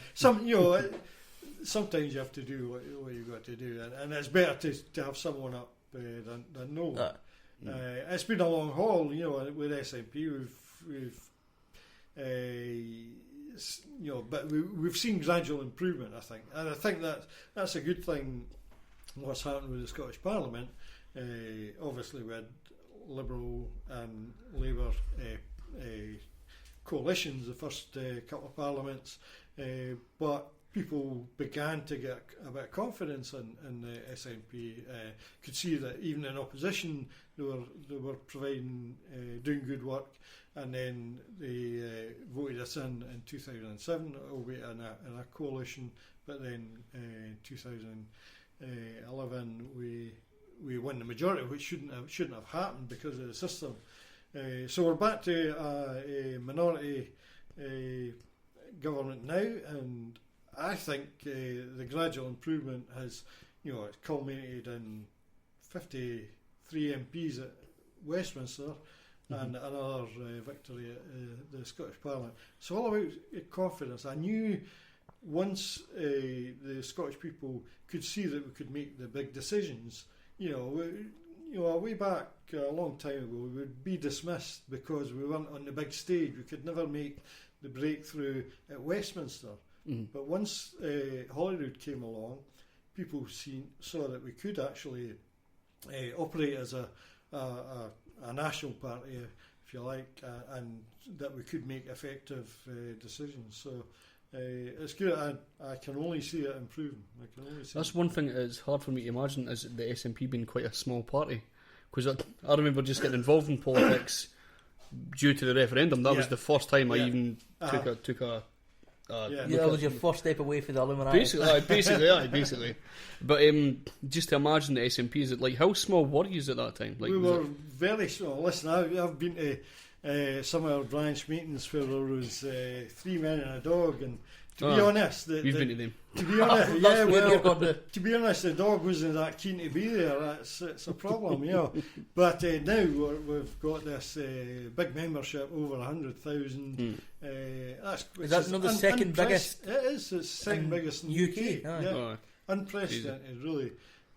So it's testament to we must be getting our message across. We must be. I think a lot of that was luck from the independence referendum as well. Well, I don't think it was luck. I think it was hard work. I think luck as well. Well, because the independence referendum was a tough sell, and a lot of the sell from that wasn't only the SNP. There was a lot of people that were independent or for other political parties that were pushing for the independence referendum, who then went on to say to vote for the SNP. Right. So I think a lot of people. I'm not dismissing the SNP. No, the SNP done well, but I think that a lot of, not most of it by any means, but some of it was luck as well. Aye. I think the luck factor has been dismissed a wee bit, And it's not to bring the SNP down, but it's just to acknowledge that there were other political parties in play during the independence referendum, which I think are forgotten about a wee bit. Because even now, some people think the SNP were the only people that fought for independence, which is just slightly, that wasn't true. Yeah, it's slightly offensive, to be honest, for other political parties. So I don't know where I was going with this. Aye, the SNP, well done. Well, thank you. I thought you were going to say something. Yeah. So you haven't been an MSP. You've no tried to be. I've not beyond council. No, I haven't tried. Is that purposely because you don't want to be an MSP? Because I think it's a big step. Possibly, during the from sort of the end of 1990s to for about 10 years, I was working away a lot. I was down south for in total about 5 years, 2 separate spells, working in Edinburgh, working in Glasgow, and it did kind of disrupt my political activity. I would just kind of dip in and out of campaigns, stuff like that. I would say I've kind of got a wee bit of regret that I didn't push myself further, but there you go. Life's moved on now. I mean, I've seen, especially when you see all the representation we've got now, the elected representatives, some of them just being in the party a short period of time. But that's life, that was kind of my decision not to do it, really. Maybe I didn't have enough confidence in my abilities at that time.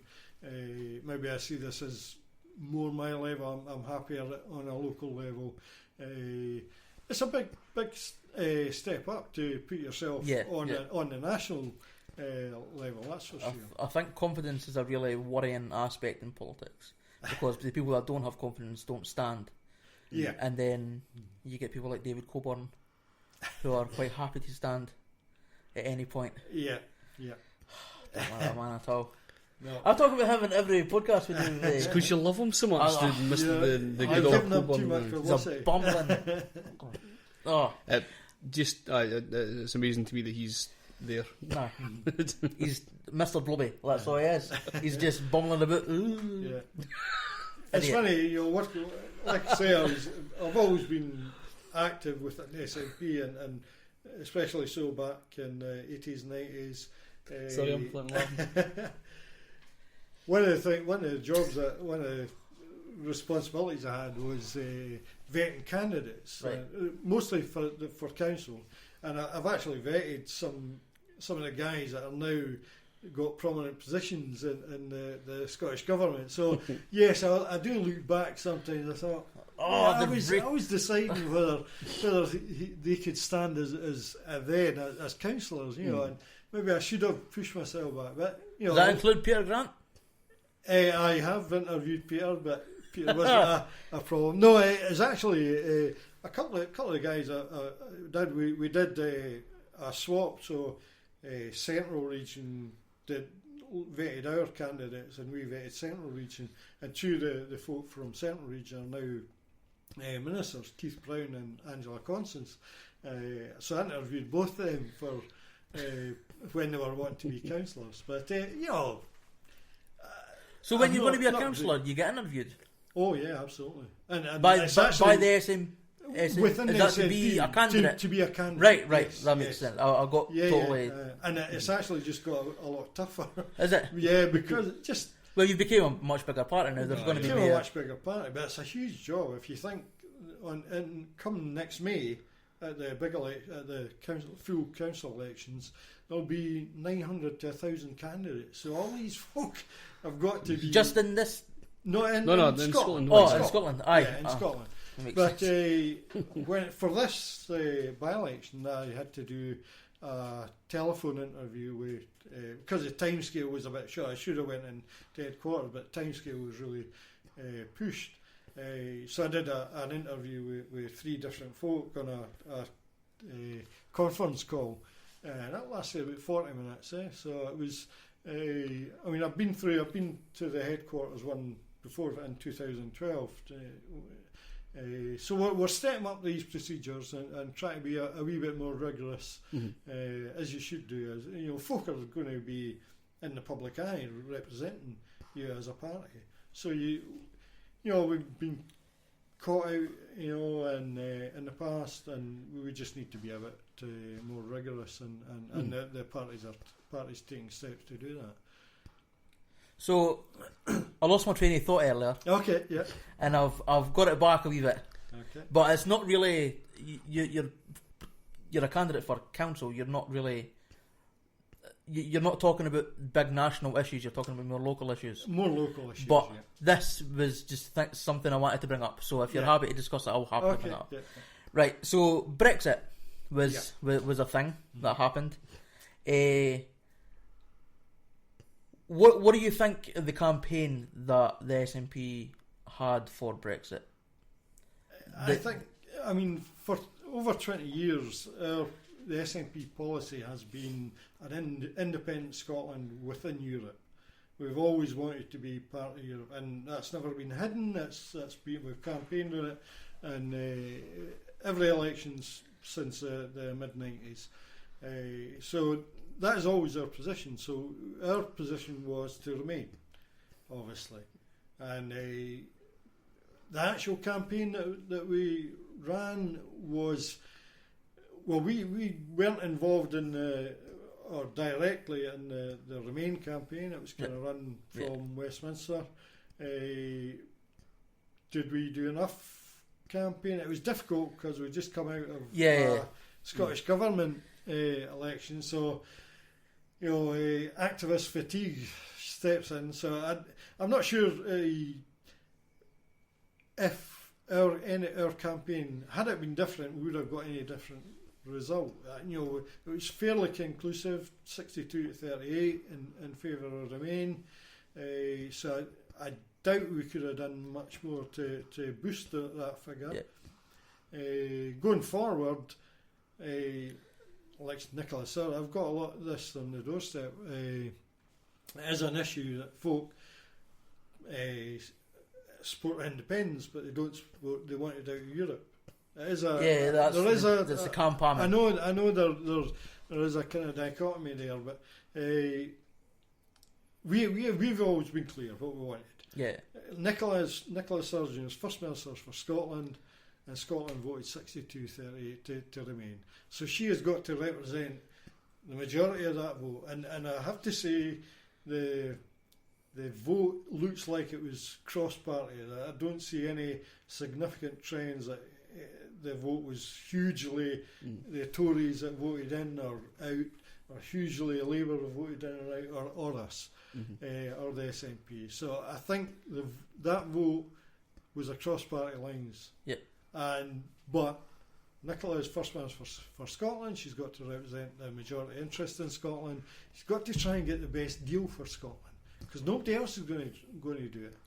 I know folk are getting annoyed saying, "Oh, we voted out, so just leave it at that." You know, it's not in our nature just to leave things. We've got to try and get the best deal possible for Scotland, whatever that is, and however. But we will be out. There's nothing going to stop that now, really.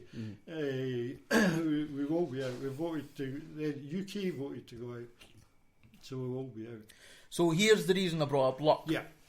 The SNP, or at least I don't want to speak for all of the SNP because I only follow a few select people, but the MPs and MSPs and a couple of the councillors that I follow specifically said to vote out of to stay in the EU in order to achieve Scottish independence. Now I found that to be pretty risky, and I have said well done to the SNP on how well that went for the SNP. People think I'm being smug and sarcastic when I say that, but I totally thought you were being I was genuinely saying it was well played by the SNP. I don't know if it was planned to be well played, but it worked out very, very well for them. Does the SNP see the resentment in England for the SNP in Scotland now? I can definitely see the resentment. Yeah. Do you reckon that was part of the plan in order to let us help along with the independence? I don't think it was part of the plan. The English people will think whatever the English people want to think, really. We're not going to play on that resentment, that's for sure. But always, we try and get the best deal for Scotland, purely within the SNP, as far as independence goes, that we think Scotland would be better off within Europe as an independent Scotland. Our own voice at the top table, like Ireland, like all the small countries around, and that way we can get the best deal for Scotland. There's nobody going to tell me that our Scottish farmers have got the best deal. Nobody going to tell me that the Scottish fishermen have got the best deal. I mean, the Scottish fishermen are, lay the blame fairly and squarely at their demise at EU's door, but it's really the UK that has negotiated that deal, and they have not looked to the best interest of the Scottish fishermen over the years. Right, well, as I say, you didn't need to answer any of that, but I appreciate you playing along. So, back to being a councillor. To you, what do you think are the most important issues in this sort of area? In the area, I think probably, certainly in Kennoway, the Sandy Brae Community Centre under threat.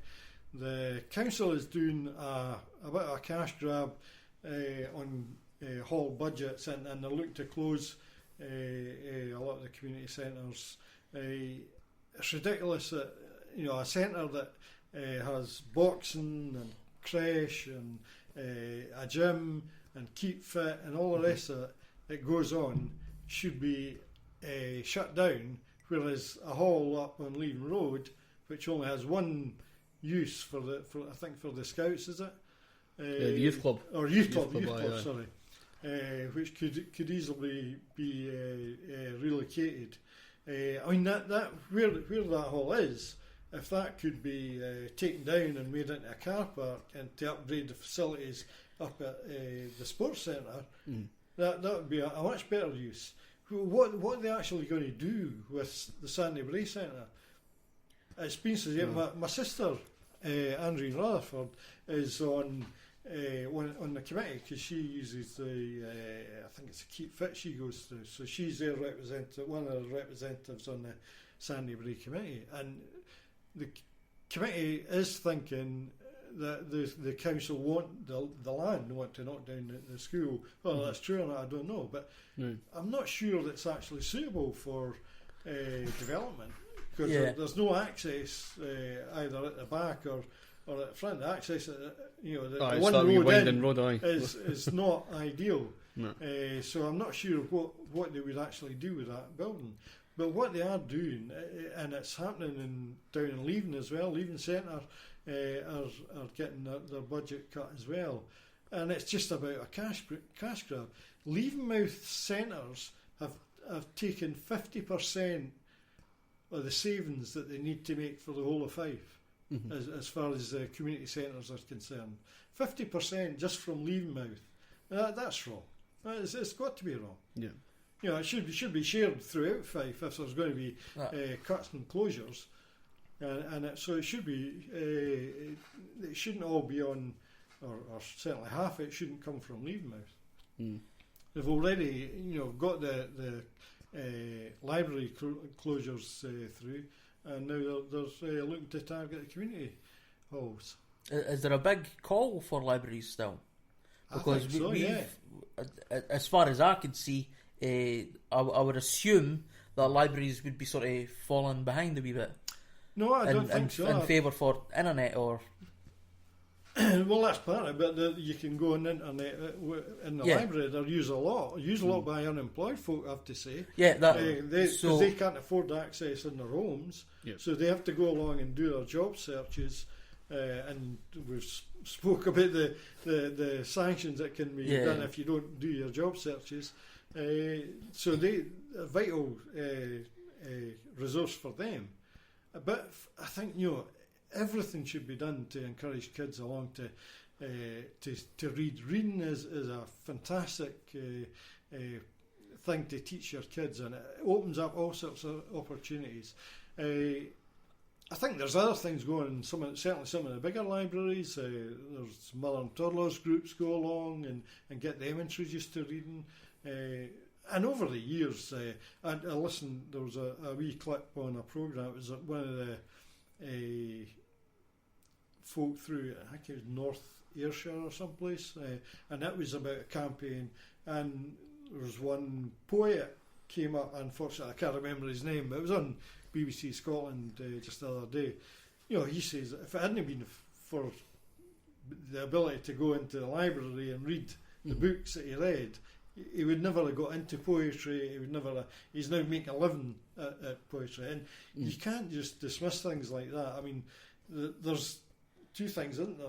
There's the knowledge that you gain, but there's also the exposure to the arts. So yeah, I think libraries are an excellent resource and should be kept open. I think it's one of the things we forget, that because we didn't go to the library, we've got the internet, we're able to kind of do everything in that sense, that we kind of get to the point where we're like, do people still go? Well, like, but my argument isn't that I'm fine with libraries being called libraries, but you could have a library on a much smaller and cheaper scale. Nowadays you've got ebooks. You could have an entire library on a few iPads. You don't need to. How much? I don't know how much a library costs, but presumably you could scale down libraries and still save money and still have libraries. You could still have a few computers in a small hall. The thing I'd say about that is, first of all, a couple of things. Not everybody has access to a Kindle or a laptop. No. I'm saying, but if you could scale down the building, you could have an entire library in a matter of a few iPads. Right, and folk go along there. Aye. Right, okay. Well, that is presumably that would save money. Yeah. The thing as well is you have such a variety of subjects. All right, you can get everything on the internet, but like I say, not everybody is comfortable on the internet. I mean, the folks still like to leaf through books and go into the reference section and look up censuses, history of their town, and they can do that in one visit, sort of thing. A lot easier, maybe, for them than try to find things on the internet. Not everybody is internet savvy, even if they have access. They're not always finding what they want. But I agree that but you should look at some way of marrying the two resources. Maybe I don't know, making stuff up now at this point. Maybe over the course of a couple of decades, maybe sort of slowly moving libraries to online, so that you could also push for programs to learn how to use technology. The thing about that is there's also the social aspect. If you make everything available online, nobody's going to go out their house. Nobody's going to go out and meet folk and talk to folk, and that is happening right now. You know yourself, a lot of the young folk sometimes they disappear for weeks, and they've been on their computers forever. There's a great instance. We were at the youth club the other day. I used to work at the youth club. We were talking about years ago, and 10 years ago.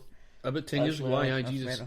We went up and there was maybe about 3 or 4 people there when we were in. Because when I was there was like maybe 50 at a time. Usually most of the time. And it's just due to people. Well, it's not just gaming and stuff like that, but there's just a lot of people that they could do stuff in their house. They didn't need to go out and to do sort of things like that. It's kind of disheartening. There has to be an element in society where you try and encourage folk to come out and interact, and even more so nowadays to actually get folk out, talk to each other, because that then kicks off all sorts of other discussions, and I just feel if you confine everybody to the house, the community spirit's gone, and that's where divisions come in.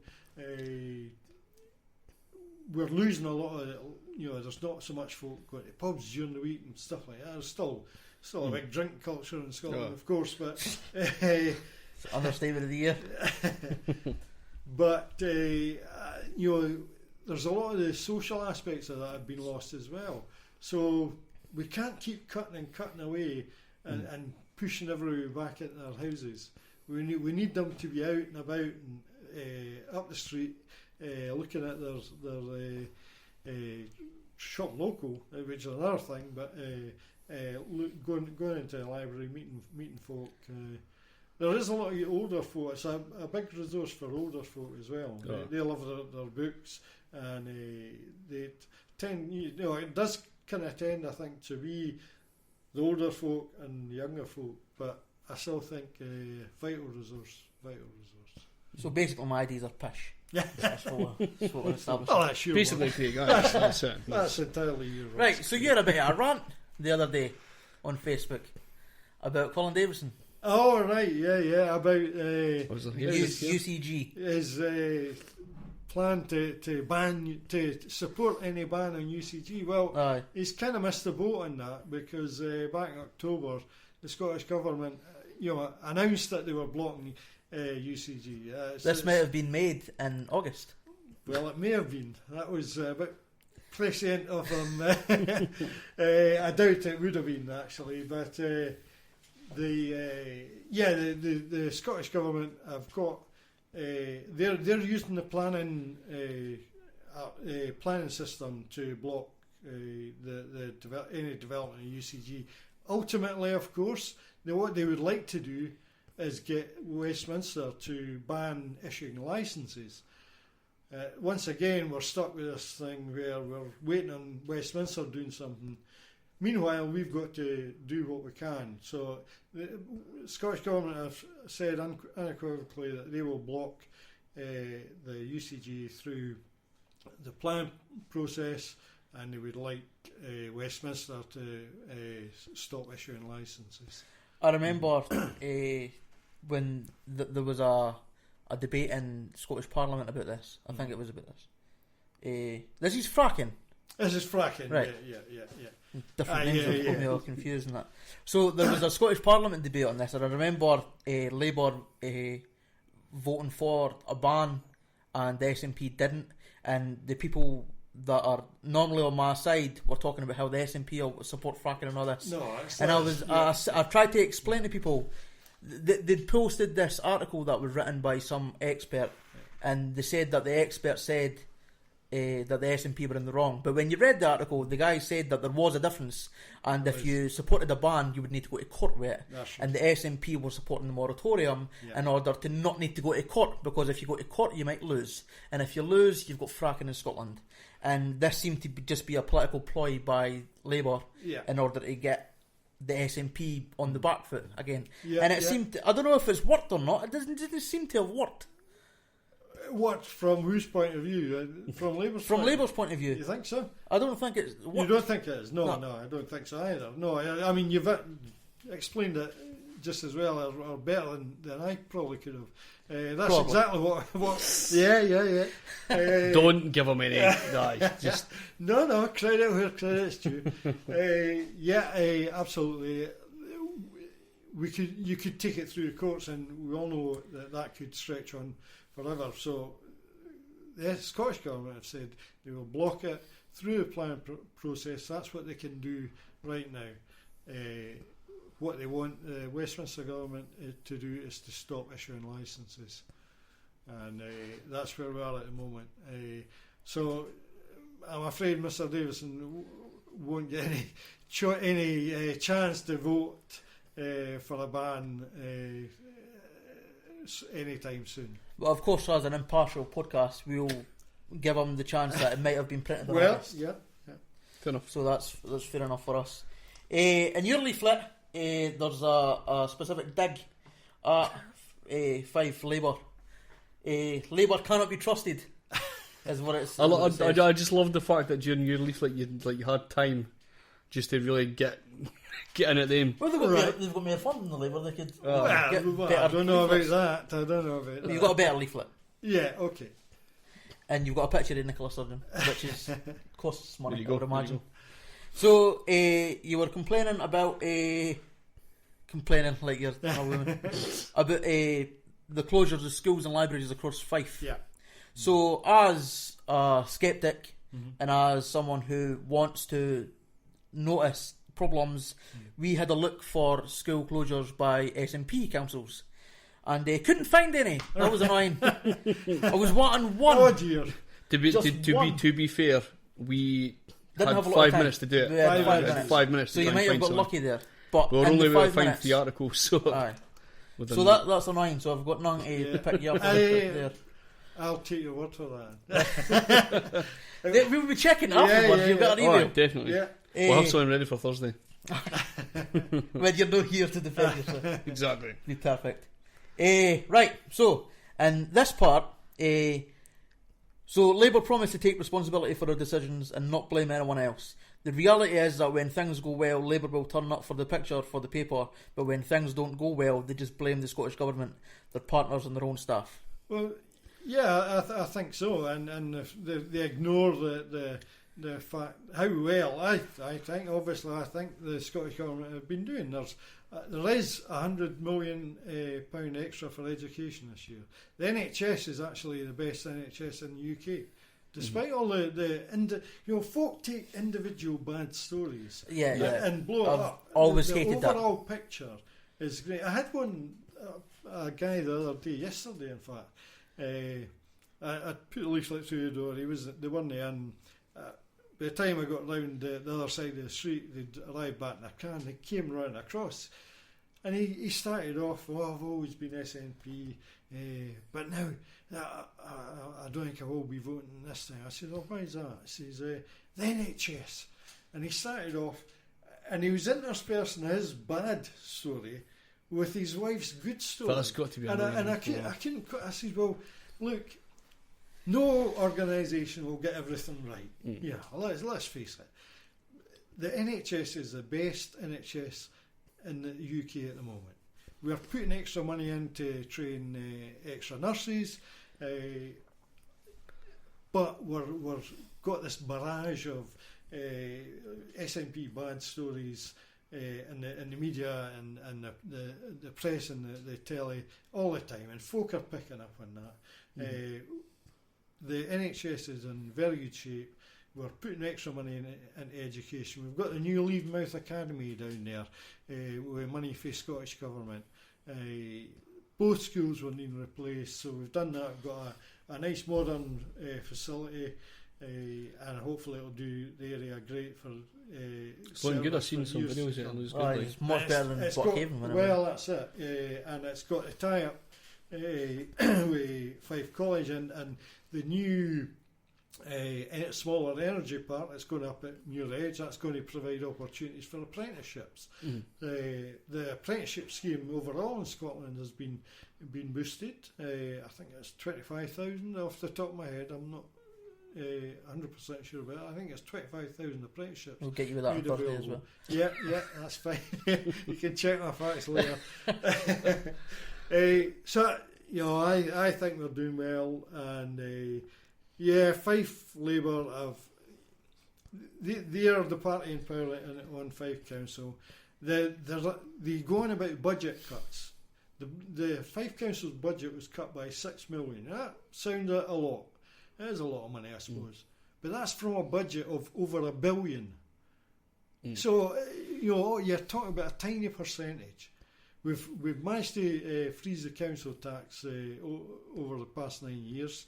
We have made moves now to take some more money in from council tax from the richest, from those with the higher value houses, and that money will be getting spent throughout Scotland. Like I say, 100 million extra for education. So I still think we're doing an excellent job, and folk need to look past all the headlines and actually get some of the facts. I was going to talk about the NHS, but we've went past that topic now. So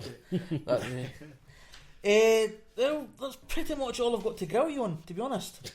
I don't really have much else So I guess we'll go on to why people should vote for you and not Colin Davison. Yeah, I mean, I think just the fact that I know this area from top to bottom. I've born and bred here. I lived here virtually all my life. Born a few years in Edinburgh, 6-7 years in Edinburgh. Even then, I was, all my family was back here, so I never lost touch at all. I've got a history of community involvement. I enjoy working with people. Over the past 4 years on the community council, spoke to a lot of the public, had public meetings. I know a lot of the issues, from dog dirt to dodgy street lights. So I know the things that bug folk, and I will work hard. Definitely work hard. I like to think I protect the wee guy and the wee gal in the street. I'll work hard to do that. We'll have regular surgeries, of course, and be contactable all the time. I've actually, since I started the campaign, my contact details are been on the literature, and I've taken about 6 or 7 phone calls already. Folk thinking I can do something for them. So what I've done is take their details. I could help you on the 15th of December. Well, I've said that to them obviously, but I've taken their details and passed them on to either Davy Alexander or Jenny Gilruth or Peter Grant, to whoever was appropriate. So that's what I'll do. I'll look after the folk that, not just the folk that vote for me, but everyone in the ward, because I do care about the ward. I've virtually lived here all my life. All my family's here, and I'll work hard at being a good councillor. Mm-hmm. So, would you be standing next year as well? I don't know much about council by-elections and stuff. Well, this was just about the last opportunity. If it went much later, if Ali had resigned later than when he did, there wouldn't have been a by-election. It would have just went to the May council election. But this will just go on till May. This will just go on till May, and I'll have to stand again. Oh, Jesus, that's yeah. It's quite a short but time as well. I've enjoyed it. It's been tremendous speaking to a lot of folk on the doorstep. I've had a few laughs. I haven't kissed any babies, but I've patted a lot of dogs. down, please. I've patted a lot of dogs. Everybody's got a dog these days. I'm allergic to dogs, so you don't have to worry about that. Okay. So I'm looking forward to Thursday, and hopefully we'll get a decent turnout. Traditionally, these by-elections are a bit low, but hopefully we'll get a few out. Let's hope the snow stays away. What do you think your chances are for this? Like you've been endorsed by Peter, Jenny, and Ali yourself. Actually, you've been endorsed. John Swinney was here yesterday. I know Deputy SNP. I know John from a long time ago, and I was glad to see him come along and give me his support. Are you confident? There confident? To live up to. So, likes of Peter Grant and Jenny, I've worked with him in the recent campaigns. I've known Peter since late 80s. I've known him forever, and I'm looking forward to we're trying to get part of the team. We're in the middle of trying to get Peter on the podcast. So if there's any, and Jenny as well. Well, Jenny said after. Oh, you spoke to her after New Year. Not cool. Jenny, but cool. Jenny's agent or whatever. So if you can speak to Peter and say the two guys are amazing. I'll tell them you don't bite. just be nice and we'll be cool. Just tell them to bring tea cakes and we'll be absolutely fine. That's just, no tea cakes because they're not Scottish. That's right. The fake nationalists sitting here. Well, the thing is, the thing about these boycotts is the factory is still in Addington, so. But they hate Scotland. You don't want to. No, well. They hate Scotland. Tell you what, they could bring Quaker porridge oats. I like porridge. I like porridge oats. It's what a weird thing to bring. Like you bring biscuits, but bring porridge oats. That's fine. Is a tea cake a biscuit? Well, that's a good. There's a point. debate I didn't want to get into there. I think an online poll. It's more cream than anything else. Do an online Do an poll. online poll about I if think Tunnocks so. tea cake is a cake or a biscuit. Absolutely. I reckon it's probably going to be. Well, they said on QI that the difference between a biscuit and a cake is that a cake goes hard and a biscuit goes soft. Right. Or thereabout. One of the two. Well, Tea cakes go soft. Tea cakes go soft. So which one would that be again? I forgot which one was that'll which. be a biscuit. What did you say? It'd be That'll be a a biscuit. Aye. Yeah. It's a biscuit base with just With cream on marshmallow in it, so that's a cake. It's not exactly crispy as a biscuit, so that's the thing. Aye, it's It's a a sort of crumble. short- It's a crumble sort short of thing. yeah. No shortbread, that's ridiculous. That's nonsense, Shortcake. Craig. What are you Yeah, talking I about? know. Why you got a podcast if you didn't even come what a tea cake is? Idiot. Talking about Tunnocks Oh! tea cakes. I totally forgot about this question. Right, so this is just for me. This is Okay. most people probably won't care about this. But a thing that's got me really annoyed and disillusioned with politics lately has been political point scoring. We talked about it a wee bit with Labour, with the ban on fracking and stuff like that. So I've noticed, for instance, the National done a bit on this Peter Nuttall guy, or I think the UKIP Paul leader, Nuttall. Paul Nuttall, aye. About the fact they hate Scotland, and that was the only thing they played on. They didn't talk about the fact that he was against climate change and stuff like that. I've seen councillors and MSPs and MPs and that play political games instead of actually answering with facts and talking about facts. You see it all the time on Westminster TV. Yeah. Is that something that you'd be willing to say that you will not do? Because it's easy to be caught out in a lie on this one. But it's something that's... I feel like the way the system works just now, it works in favour of people who know how to debate as opposed to people who know what the facts are. Yeah. And I think that's always going to end badly for people, which is why we've got Tories in charge, which is why Labour went so right-wing, is because you didn't need to be right, you just need to know how to debate. Yeah. And I think that's a painful, really annoying fact of Everything's politics. on the media these days. I mean, I've certainly tried in my messages to be positive. I always try to be positive and promote a positive case for the area. I've done it a lot in Leven. I don't see the point in knocking things down. It does inevitably creep into some of the campaign, and you've just said, I've slagged off Fife Labour Council. But that was when it about comes facts, to a though. contest, when it comes to a contest, you've got to. It's okay saying, well done. At one point, you've got to, go for the jugular if you like. So that's a no. I will always try to be positive. That's my favourite question now. That's a good answer as well. That's a pretty good answer. It's not Well done. it's not a yes or a no. Right, so we've had a debate on Tunnocks tea cakes. We've talked about politics.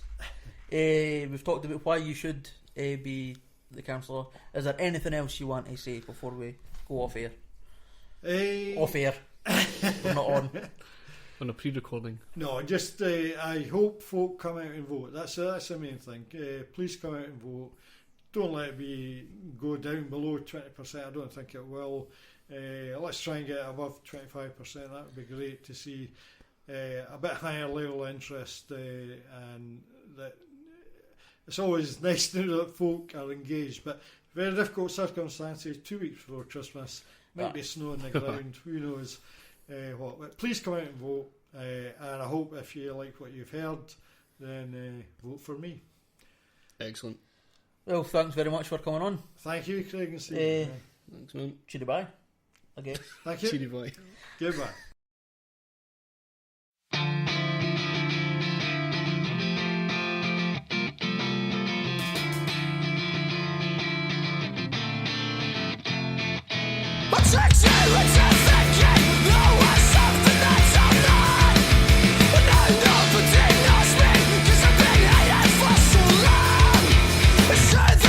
Left to start tasting my life. Beside of my skin for far too long.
It's not like it was easy for me to break my ties with you and everyone you knew.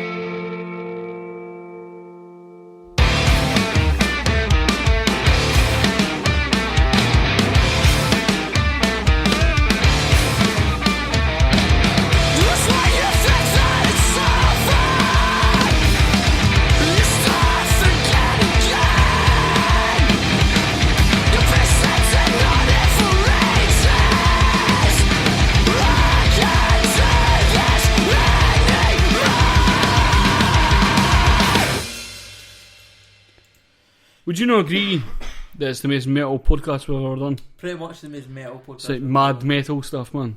And we're guzzling fucking Jägermeister's like a fucking Jägermeister's like a bomb. Drinking by the pound. That's less metal than I thought, like, to be fair. Pete's Dragon, though. That's a good. Pete's Dragon is pretty metal, isn't it? Pete's Dragon? Pete's Dragon, 1960s. The original Disney's version. The 1960s. I didn't even think it was that metal. It was mere Was it pirate. 1960s? I would say it was mere pirate than anything else. Although there was no pirates involved. It seemed like a mere kind of like parody tune. Nah, it's I dope. feel. Have you seen the new version? No. Well, have you any consideration in watching it at all? A classic, so Well, similarly, I'm not there's sure I actually should support them. similarly there's less Elliot in this one. Elliot is You the need dragon, Elliot. by the way. If anybody's fucking interested. You need Elliot. Similarly, there's less Elliot in this one. There's more Pete, Fuck which is Pete. quite fucking irritating Fuck because it's Pete. called Who did he just beat? Pete's Dragon, Aye. and there's less dragon.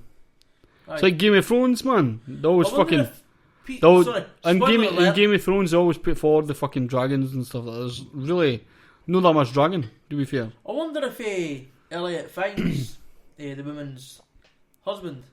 Spoiler alert. What? You Go. know, in the first one, the woman's looking after Pete, and her husband died at sea, and then Elliot found. That's rough, isn't it? I can't remember much of that fucking film, to be We honest. need to watch it. We need to watch it again.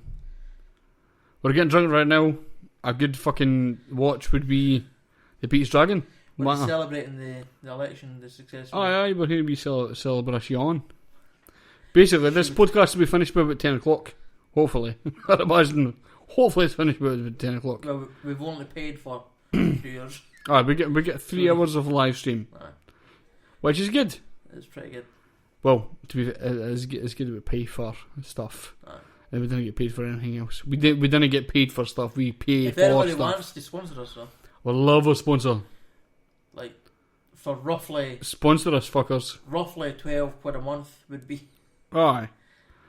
If we even make 12 quid a month, that's fucking fantastic. That pays for their shit. For their live streams. That pays for their shit. And we could fucking keep doing this never at all. Free. For free. Exactly. We're pretty dumb. Yeah. Should we talk about the election? We should talk about the Who election. did you vote You, for? you want to start for? You want to start for? Who did you vote? Right, basically, we should explain. Well done, shipwreck. Sorry, man, I've ruined the table. The election was put in the sense. It was a by-election for taking over Alistair Hunter's job. It was put in the sense that fucking you could vote 1, 2, or 3. That's a council You election. can pick a few people, sort of thing. I picked one person. So you and I didn't think- use democracy to your full extent. I didn't use the full extent thing, but I knew it was like Alistair Suttie, my man, the fucking guy that was on beforehand, is my man. He's a big tea cake fan and shit, That's the or reason- tea biscuit, whatever he wants to that's the fucking reason call you him. voted for him, is it? Yeah, That's the reason you voted for him. basically, if you bring fucking gifts, I'm voting for you, bitch. But you're not getting any of your gifts. But I will say, I mean, I voted for fucking Kay before, but we gave her A the penguin. caramel penguins. I'm taking that vote back, I think.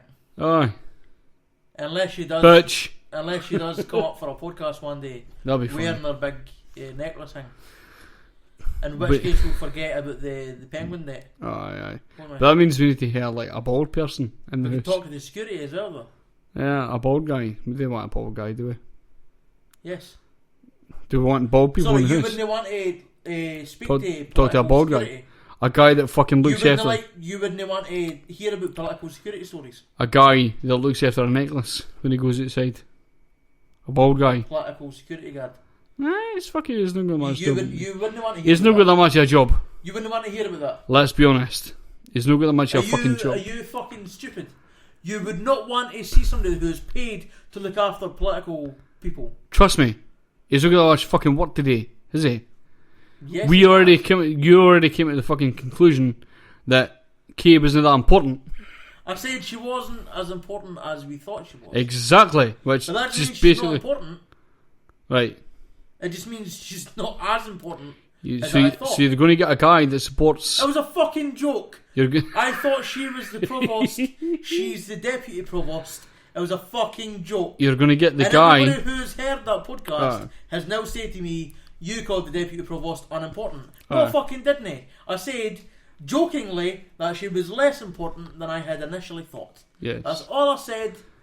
Big ups to Kay. Big ups to Kay, black. I like Kay, Bedroom. but she's due me a fucking penguin. It's a bedroom. Bedroom with a penguin. The thing is, Kay's cool, man.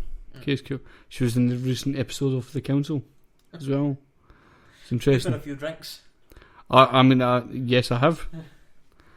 Based on the fact that we're going to be talking about the council. Aye, that's lies. We should move on. I think.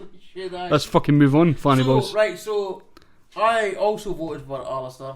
Had a problem this morning of who I was going to vote for today. Because I hadn't made my mind up. Explain your problem. Like you were I was going to. So basically, out of the 5 candidates that we had in this by-election, 2 had a campaign. Stephen Wood, Graham Ritchie, Ian Morris had no campaign. That's the Greens, Lib Dems and Tories. That annoyed me. Because that left me with 2 options. Both options, to be frank, I didn't want to vote for. Right. Did you want Ali? No. I don't support the SNP. I'm not an SNP guy. I know. No, that's fair enough. They're Social Democrats. Right. I'm not. I know social democracy and socialist are interchangeable in today's political climate. They're not the fucking same. They're different things. That's fair. SNP are social democrats, I'm a socialist. We've got a disagreement. I should literally have voted for Colin Davidson, but I also don't really support Labour much nowadays. So I was faced with a moral dilemma. I wanted to go with the closest political party to me, which would have been the Greens, normally. But with no fucking campaign at all from the Greens, I didn't want them to be my first vote. They done nothing. They posted up on the 14th of November on their Fife Greens Facebook page that they had a candidate on the 15th of December. They have not posted on Facebook since. Not one post. Let me explain from my level, the less smart of the group. I've seen fucking nothing for the Greens. I literally had no fucking idea who the Green guy was. No. Because, one, Craig never mentioned, because he had no fucking idea himself. Because they never put himself... The Green Party. He did, but he never put him forward because the guy never got back to him. This is one of the fucking main problems. If you're going to fucking put yourself forward for a council election, let's fucking big yourself a wee bit, son. What the fuck? You doing, son? Zero fucking effort. I'm annoyed, especially annoyed. I'm actually quite bitter about this. That Stephen Wood. Be bitter. Totally Go mental. Fucking dismissed. Who's Stephen Wood again? Stephen Wood is Liberal Democrat. Right. We know a couple of Liberal Democrats. We know a few, we've man. We've had Jane Ann Liston, we've had Lauren Jones, we've had Bryn Jones. I spoke to Lauren because cool people as well. Cool people. Please let me finish. Sorry. Because of the shit or non-existent campaigns, I can't say they were shit because there's nothing to compare it. I had to ask Lauren Jones to give me Stephen Wood's email address. So she emailed him. She found out his email address. She emailed him to ask if we could get in touch about the podcast. She mentioned that she'd been on, and he was like, "Yes, cool, that's absolutely fine." Give them the email address. So she gave me it, and a couple of days later, I think it was a Monday, I thought I'd sit down and email everybody. So I did. I emailed him, and he got back in touch. Fuck, no, he didn't. He fucking didn't get in touch at all. He got in touch at no point. And so it wasn't until the second time round where I said I would email everybody again to make sure that they'd got my email and stuff like that. I think he did get my first email. Right. And he So ignored responded to the second one. Right. And he asked me what the interview would Fuck's sake. include after me explaining exactly what the interview would include. I've seen that a few times. Which means he hadn't read my email. Oh, yeah. Which was really annoying, considering he planned on representing me to the council. Oh, God. He would not have been representing me because he wasn't reading what I said. Not as a whole. So that really annoyed me, considering that we'd already been parley with people in the Liberal Democrats. Certainly, man. It showed that he just didn't seem to give a fuck about the ward. And I hope that he doesn't get in.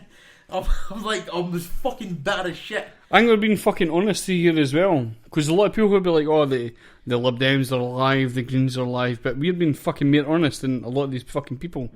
Because if they do answer us back, like, there's a fucking... But he did. I spoke to him. Aye. I spoke to him in the That's email. That's the thing. There was a few emails back and forth. It's just showing no fucking interest to what we're doing. It's really fucking irritating as well. Because we're from the local area, Aye. which Kingdom FM aren't.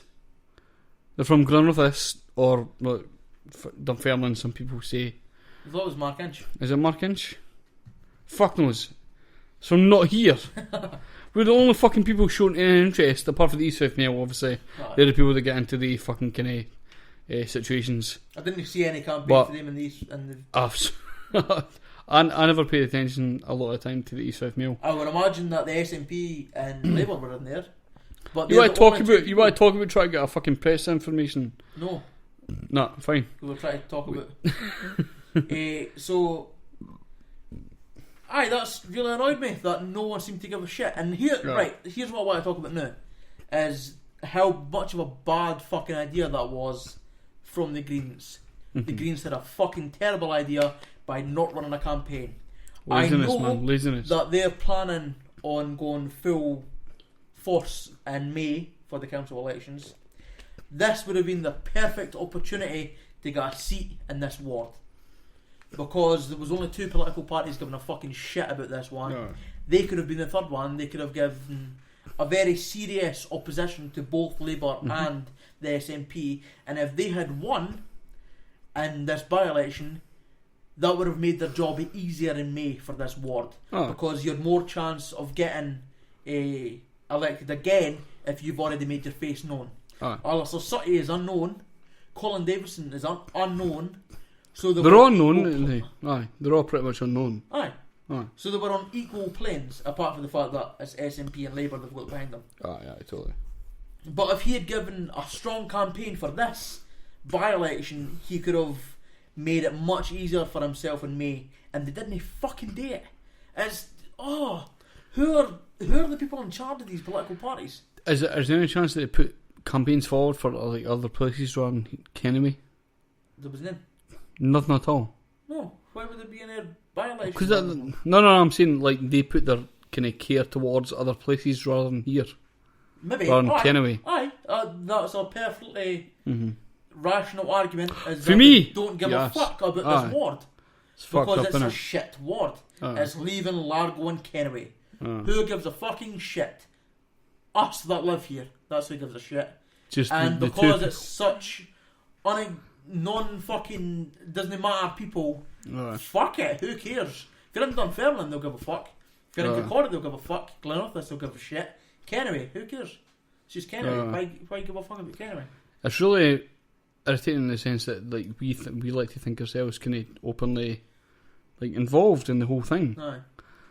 But there's a lot of people that don't care. We know these fucking people that do not give a fuck, son. A lot of people that kind of pretend to be quite open to the fucking political system, but then they're just like, fucking who gives a shit. Fuck it. It's really annoying, isn't it? It's really, really irritating. And that's the thing as well. And I think it's the reason that you find me quite irritating because I tend to sometimes think that fucking in the local areas, people don't give a fuck enough. So I don't, like, on my side, give a fuck enough based on the thoughts of everybody else. So, As an issue, do you think that yourself that you think I'm an arsehole for not giving a fuck? I think you didn't care enough about politics. Personally, no, but I do try to care as I didn't much as I can. I didn't care anybody tries. Yeah, that's what I'm saying. I try to care as much as I can, but There's I'm people not. who care more than me. Yeah, definitely. And Like to a fucking almost a like abnormal level.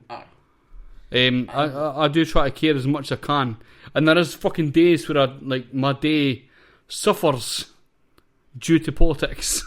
Like last week when I was talking about Mary Black, the SNP candidate for was it Paisley she's for or something like that? Paisley. I watched a fucking a wee quick interview like during the day that she done just when they moved in to Westminster. I watched that and I was like so interested into what she was doing. Sorry, I just had a glass. Sorry, very sorry.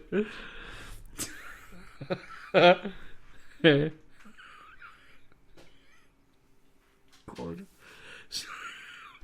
So a whole day was concentrated on Mary Black, watching Mary Black stuff, and then I was like, was it Jenny Gilruth? Aye.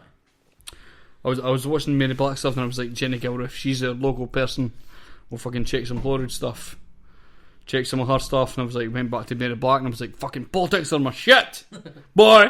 But I was kind of, I'm always kind of fucking terrible with a lot of the stuff. Yeah. You concentrate a lot of your time on the stuff, and I'm kind of just like kind of catching up or just hearing. But not extra stuff. I feel like even I didn't get interested enough. That's mad. I feel like you're concentrating too much on it, and you feel like you're not doing enough. Well, and I feel like how couldn't you do more than what you do? Because you sit and do politics all day. But that's the thing. I've found myself to be wrong so many times on politics that it's quite clear that I could research. But wrong in the sense that other people might think you're wrong. But in the sense objectively, that I've gotten facts wrong. For instance, UCG. Right. I fucked up. I didn't there get you go. what I was talking about. And I fucking knew more than you as well, Aye. which is disturbing. CETA, no fucking idea. When we were talking about the EU debate. We're fucking there at the thing. I knew I can. Oh, I knew you can, that's alright. EU debate, when we hosted a debate, no fucking idea about the EU. Let's talk about EU quickly. Let's get out of the fucking way. EU, when we were talking about that whole fucking thing, I never voted. I was like, I was never put into the fucking idea that I would need to vote at all, because I was like, who cares? I just thought, who gives a shit? I was like, I do not care about any of this fucking stuff at all. So the reason I didn't vote on that is because I couldn't bring myself to vote for either side. Either side. My opinion wasn't represented in the two votes. I didn't have anything. It was a yes or no vote, and it told me nothing. Because the were always talking about yes, I support leaving the EU, but no, I don't support leaving the EU for Tory reasons. For that reasons, and it's the Tories that are in charge. And there was no side represented for your side whatsoever. No. There was people talking about it, but not in the media. But nothing at all in the media like, at all. 3 people were speaking about it. I noticed that, and I'm an idiot. Aye. So that's why I didn't vote, because I couldn't.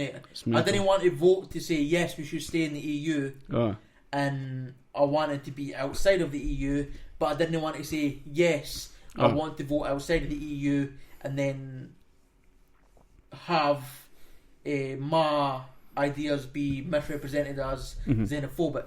Or sorry. That's what worried me as well. So I didn't.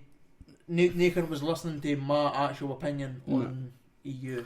You are racist straight away. So that was German accents. So the reason I voted for Alistair Suttie over the Green guy, apart from the fact that he had no campaign, I put him second, by the way. Right, the Green guy. The Green guy second, because I think that was fair. I was fucking. It's such an issue.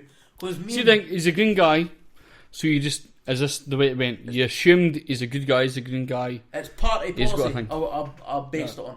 Right. So, me and Bill were speaking after I'd voted, so it was useless, but he said that he sort of understood the note I made about the fact they had no campaign, so should he get my vote if he didn't bother campaigning for my area? Bill said that he would have voted for the Greens, which I assume means that he would have voted regardless of the campaign. Oh. Which I understand because it's a party thing, and I would imagine that if he got the job, then he would have done the job. Oh. But if he didn't put in the effort before getting the position, I can't be guaranteed that he was going to stick to it with the position. Exactly. So I couldn't fucking put myself in that position. No. At the same time, I had just finished talking about political point scoring and why I wasn't going to vote in the near future, or as far as I can see, for SNP, Labour, Liberal Democrats or Tories at any point. Right. And then I just voted for the SNP. So it was really a fucking a moral choice for some reason. I fucking couldn't election. But here's why I voted for Alistair instead of Colin. So we were talking earlier about the controversy that we had on the podcast. It was about the So weird sound. it was about the misuse of a word opposed to this, and Aye. they were You making talk out- about that so I can run through that. Is Aye. that alright? Just Jesus terrible. Christ. So I'm very sorry. Very sorry. We shouldn't. We really shouldn't drink when we're doing these podcasts because it makes us look very unprofessional. But hopefully, I could speak semi coherently for the next few seconds. So basically, the argument that was causing so much controversy on our comment section, the cancerous comment section, was Colin Davidson's apparent opposition to UCG. The SNP were sort of not campaigning, but part of their campaign was stating that Colin Davison didn't know enough about UCG to know that the SNP had already banned it. Personally, I think that this was a response, a sort of, I don't know if it was the right word, but sarcastic response to what they really believe to be Colin Davison trying to fearmonger people in the ward. I don't know if that's true. You could ask the SNP. I don't know. This is my thoughts on why they were responding the way they were. I think the SNP thought that Colin Davison was trying to scare people on the doorsteps, and they're voting for him because UCG was going to be happening in Largo Bay. And it's obviously not, because the SNP have banned it. So the reason so basically is that you back? Legs are wet. Legs are wet. Wet legs, man. I've totally lost my train of cunt. Yeah. I've just got wet legs. They just peed over my knees. Right. What are you saying? Wet legs of your mum. Oh, try to talk politics and I just peed in my leg. Aye. What the fuck was I saying? I've no idea. Just came back. Colin Davison opposes UCG, and I think the SNP were doing a sarcastic campaign by saying that it doesn't care what he's talking about in response to what they believe, in my opinion, what the SNP believe to be Colin Davison fearmongering on doorsteps by making people think that UCG has a chance of happening in Largo Bay when it's actually already been banned, and it's definitely not going to happen. A Labour candidate, a Labour activist responded to this and stated that the SNP were point scoring and trying to just be ridiculous and trying to state that Colin Davison doesn't know what he's talking about, and they're talking shit essentially. Problem is that it does appear by Scottish Labour leaflets that Colin Davison was fearmongering. Let's see the whole thing. Go. The leaflet says in full, "I will work tirelessly to," then a point list thing, and at the bottom says oppose underground coal gasification in Largo Bay. So he's saying that he will actively work tirelessly to oppose coal gasification. Now, whether he means he's clarifying a position doesn't fucking matter, really. No. To this is going to sound like I'm an arrogant fucking cunt. Go for The it. uneducated voter or the uneducated person that's in their house and doesn't really keep up to date as much with politics, especially since it wasn't like a big media thing. There's nothing wrong with saying it, I think. That they banned coal gasification. Oh, It's going to scare people into thinking that it actually still exists. definitely. So there was an element of fearmongering there. Whether that was meant or not, I don't fucking know. I have no idea. I don't know. Maybe it was just a badly worded thing. I have no fucking idea. But it does appear to be a fearmongering leaflet in some way. And at least if it's not meant to be a fearmongering campaign, it is a fearmongering campaign. Because it will scare people into thinking that coal gasification is going to happen. Were you kind of scaremongered about that as well?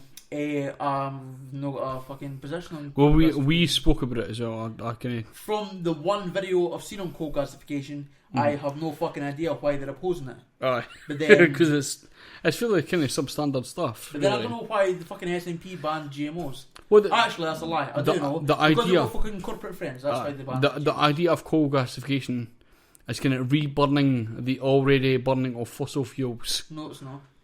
That's what it is. That's what No, it it's not. We basically watched the says. video and it's nothing to do with that. Yes, it is. It was.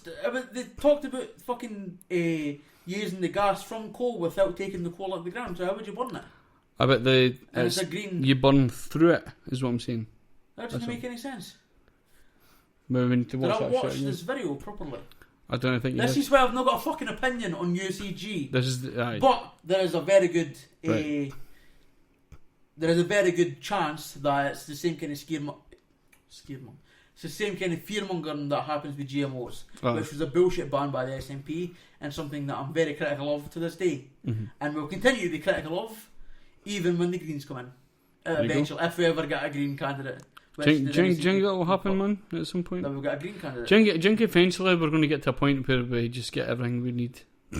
Do you think like at some point we're No. going to get like a social? Nah, No. we're going to get like because I'm assuming the way you're thinking is like when we get like a socialist government, we'll get a socialist government that disagree with GMOs. That's Or my a worry. fucking That's my thing. That we're eventually going to go. We're going more left wing. I know the right like to I mean, claim. it's already fucking started like that as well. I know the right wing try to claim that the left is dying and stuff like that because they've had like sort of the EU Brexit and they got Donald Trump and stuff like that. Mhm. But that's because they've not been given like real opposition. Aye. The people on the telly in opposition aren't left wing governments. They're sort of centre left. Aye. Whereas Solidarity is now getting a platform on Scottish debates. If it was Ruth Davison, Nicola Sturgeon, Kezia Dugdale, fucking And Thomas Sheridan. Willie Rennie and Tommy Sheridan on a platform, they would get much more fucking votes. It's one of the things I think Solidarity kind of complain a lot of the time about not getting airplay a lot of the time. It's like that most of their time campaigning is spent complaining about not being able to campaign on places. It's like just fucking let them campaign. Campaign. If you let them I'd do be it, interested to see how well have they got on? what would happen if Tommy Sheridan was allowed on the platform with Patrick Harvey. You see them on Russia Today and stuff like that as well, I but it just kind of went Russia through. Today either. But well, it's Tommy Sheridan speaking on I Russia can, Today. but it's also worded in a way that's like questioning. Ah, So it leads you to a certain point. ah. Like, I people suppose on it the is. left, this is another problem. People on the left assume because Russia Today is anti-Tories and anti sort of right wing governments in the UK that they're some left wing sort of Yeah. socialist people, and they're fucking not. But they're Russian. Russian funded, Ah. Russian government funded. Fucking You can't propaganda tools. sometimes forget that they're Russian funded. Aye.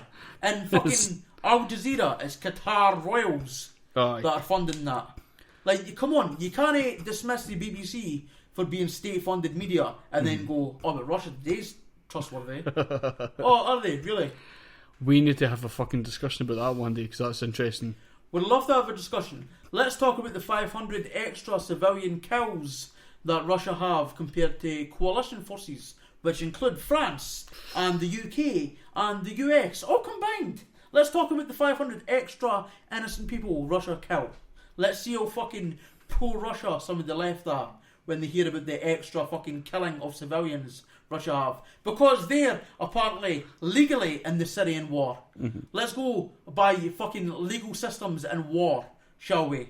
And then just forget about the fact that Russia are killing as many fucking innocent people as we are. Even more. And then going off based on shitty fucking information. Oh, ISIS are in this pretty little village that loads of innocent people are in. Let's not go in with some soldiers and see what's actually happening. Let's just drop a fucking big bomb on them and kill all the fucking Pakis, because that's all we care about killing. It's fucking brown people, instead of killing people that are actually being dicks. Oh, yay, Russia. Fucking yas, Putin. Prick. Homophobic as well. A fucking homophobic, brown people killing fucking arsewipe. Total cunt. I fucking hate Putin. He's a total menace to society. And the left are like, oh, fucking Putin, come on my face. You fucking dirty slut, you. That's what they're all like. They're all fucking like Putin fucking ball-bag sucking cunts. I fucking hate the left sometimes. And really, sometimes I feel like a minority on the left. Then when they hear me talking about this, they're just like, oh, you just believe in media propaganda. No, I'm fucking no, because the media aren't saying about how they're killing more civilians than we are, because our media are fucking denying the fact that we're killing civilians. So you can't just be like, oh, he's fucking sucking the media cock. No, I'm not. I'm just not sucking Putin's cock like you are with your fucking Putin cock earbuds in. Fucking, oh, fuck me, man. Oh, I'm a skeptic, but I just believe this government or this government because this government's better. Woo! Pricks. On you go, Stephen. Speak your mind. Pretty controversial. I'm confused. That was funny as fuck. That was the biggest fucking kind of rage I've seen today go on. It fries my piss, man. I noticed. Aye. You need to do the mic, to be fair, if you want to speak like that, but... it's quite interesting, just seeing you kind of raging. Holy shit. Never expected that at all, man. Right, what was the next agenda on the list, boy?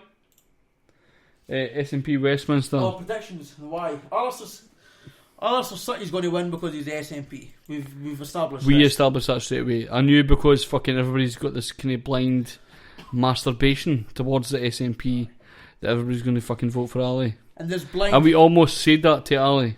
We did say that. Oh, pretty much, aye. Everybody's got that kind of blind masturbation. It's like... But then he did explain the system and how it's a wee bit different.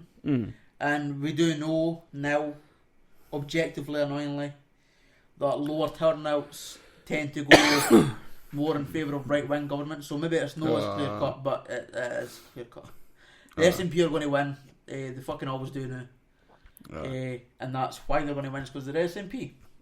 Not necessarily because Ali was the best candidate, even though I think, again, annoyingly, I think he was the best candidate. I've done a great job, man. I like Ali. I like Ali personally, but that doesn't mean I need to support his Aye, see, that's the thing. I probably would like everybody else because they're nice people. Aye. They're probably genuinely just nice people. They're probably on it, except he's probably... But just towards you as well, they're all just nice people. So I I'm suppose sure Ali was if probably Colin like, came in- hello guys. I'm sure if Colin came in, Colin Ali would had have his wee sounded as fuck. fucking SNP string, just dragging us in. Then he gave us unionist fucking confectionery. That's a bit of terrible Dirty edge, man. like. But then he's promised he's going to get Nicola Sturgeon. So I made that up. He didn't promise that at all. Didn't promise that at all. But he did promise Jenny Gilruth and Peter Grant. He said he'd speak to them.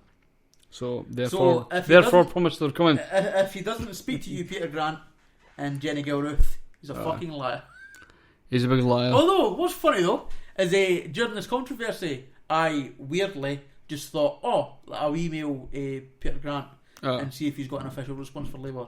Thinking, why the fuck would he respond to this shitey wee podcast? He fucking responded. He did. So that's me.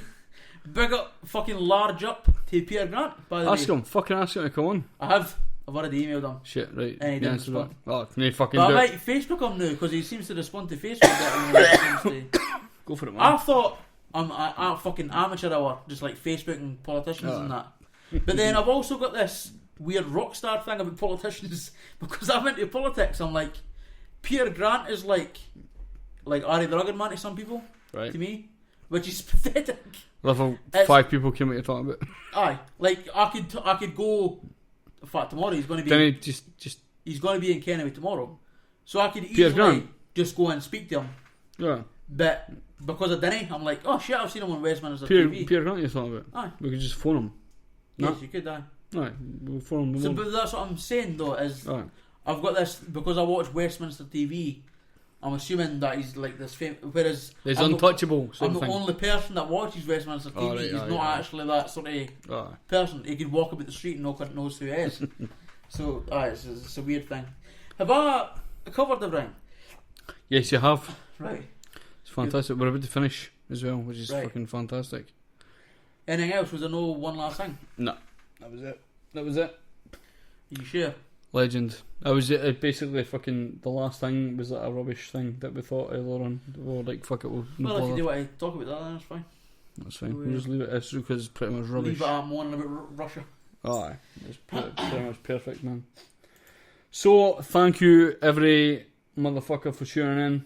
Much appreciated. If you want to check out weekly podcasts on Tuesdays and Fridays, which doesn't happen anymore. This is very old. This happens on every Thursday. Spreaker.com/user/BTN podcast. Follow to be updated with streams. We'll fucking keep you updated, man. BTNpodcast.weebly.com is the website. Which is never outdated. It's updated all the time. I updated it every fucking time, bitch. Right, then. Besides the norm on YouTube, like and subscribe, people. Thank you very much. If you go to Facebook, Besides the Norm Podcast on Facebook, check you out on there. At BTN Pod on Twitter. Or you could send Hate mail. on besidesthenorm@gmail.com. We always say that hate mail, but nobody Totally sends right. us. I've never had an email for anybody No. that I've never left an email to before. No. It's madness. So you can do all that shit and it'll be fucking much helpful. Much helpful, son. So fantastic. Thank you everybody for tuning in. The 30 people probably. But it'll be fantastic, man. Thank you very much. This is the last song. Sorry, I forgot to talk about the last tune. The last tune was Toy Mountains with a track called Old Friends. This last one is wecamefromwolves. A track called track called Places Unfamiliar. Thank you very much. Peace.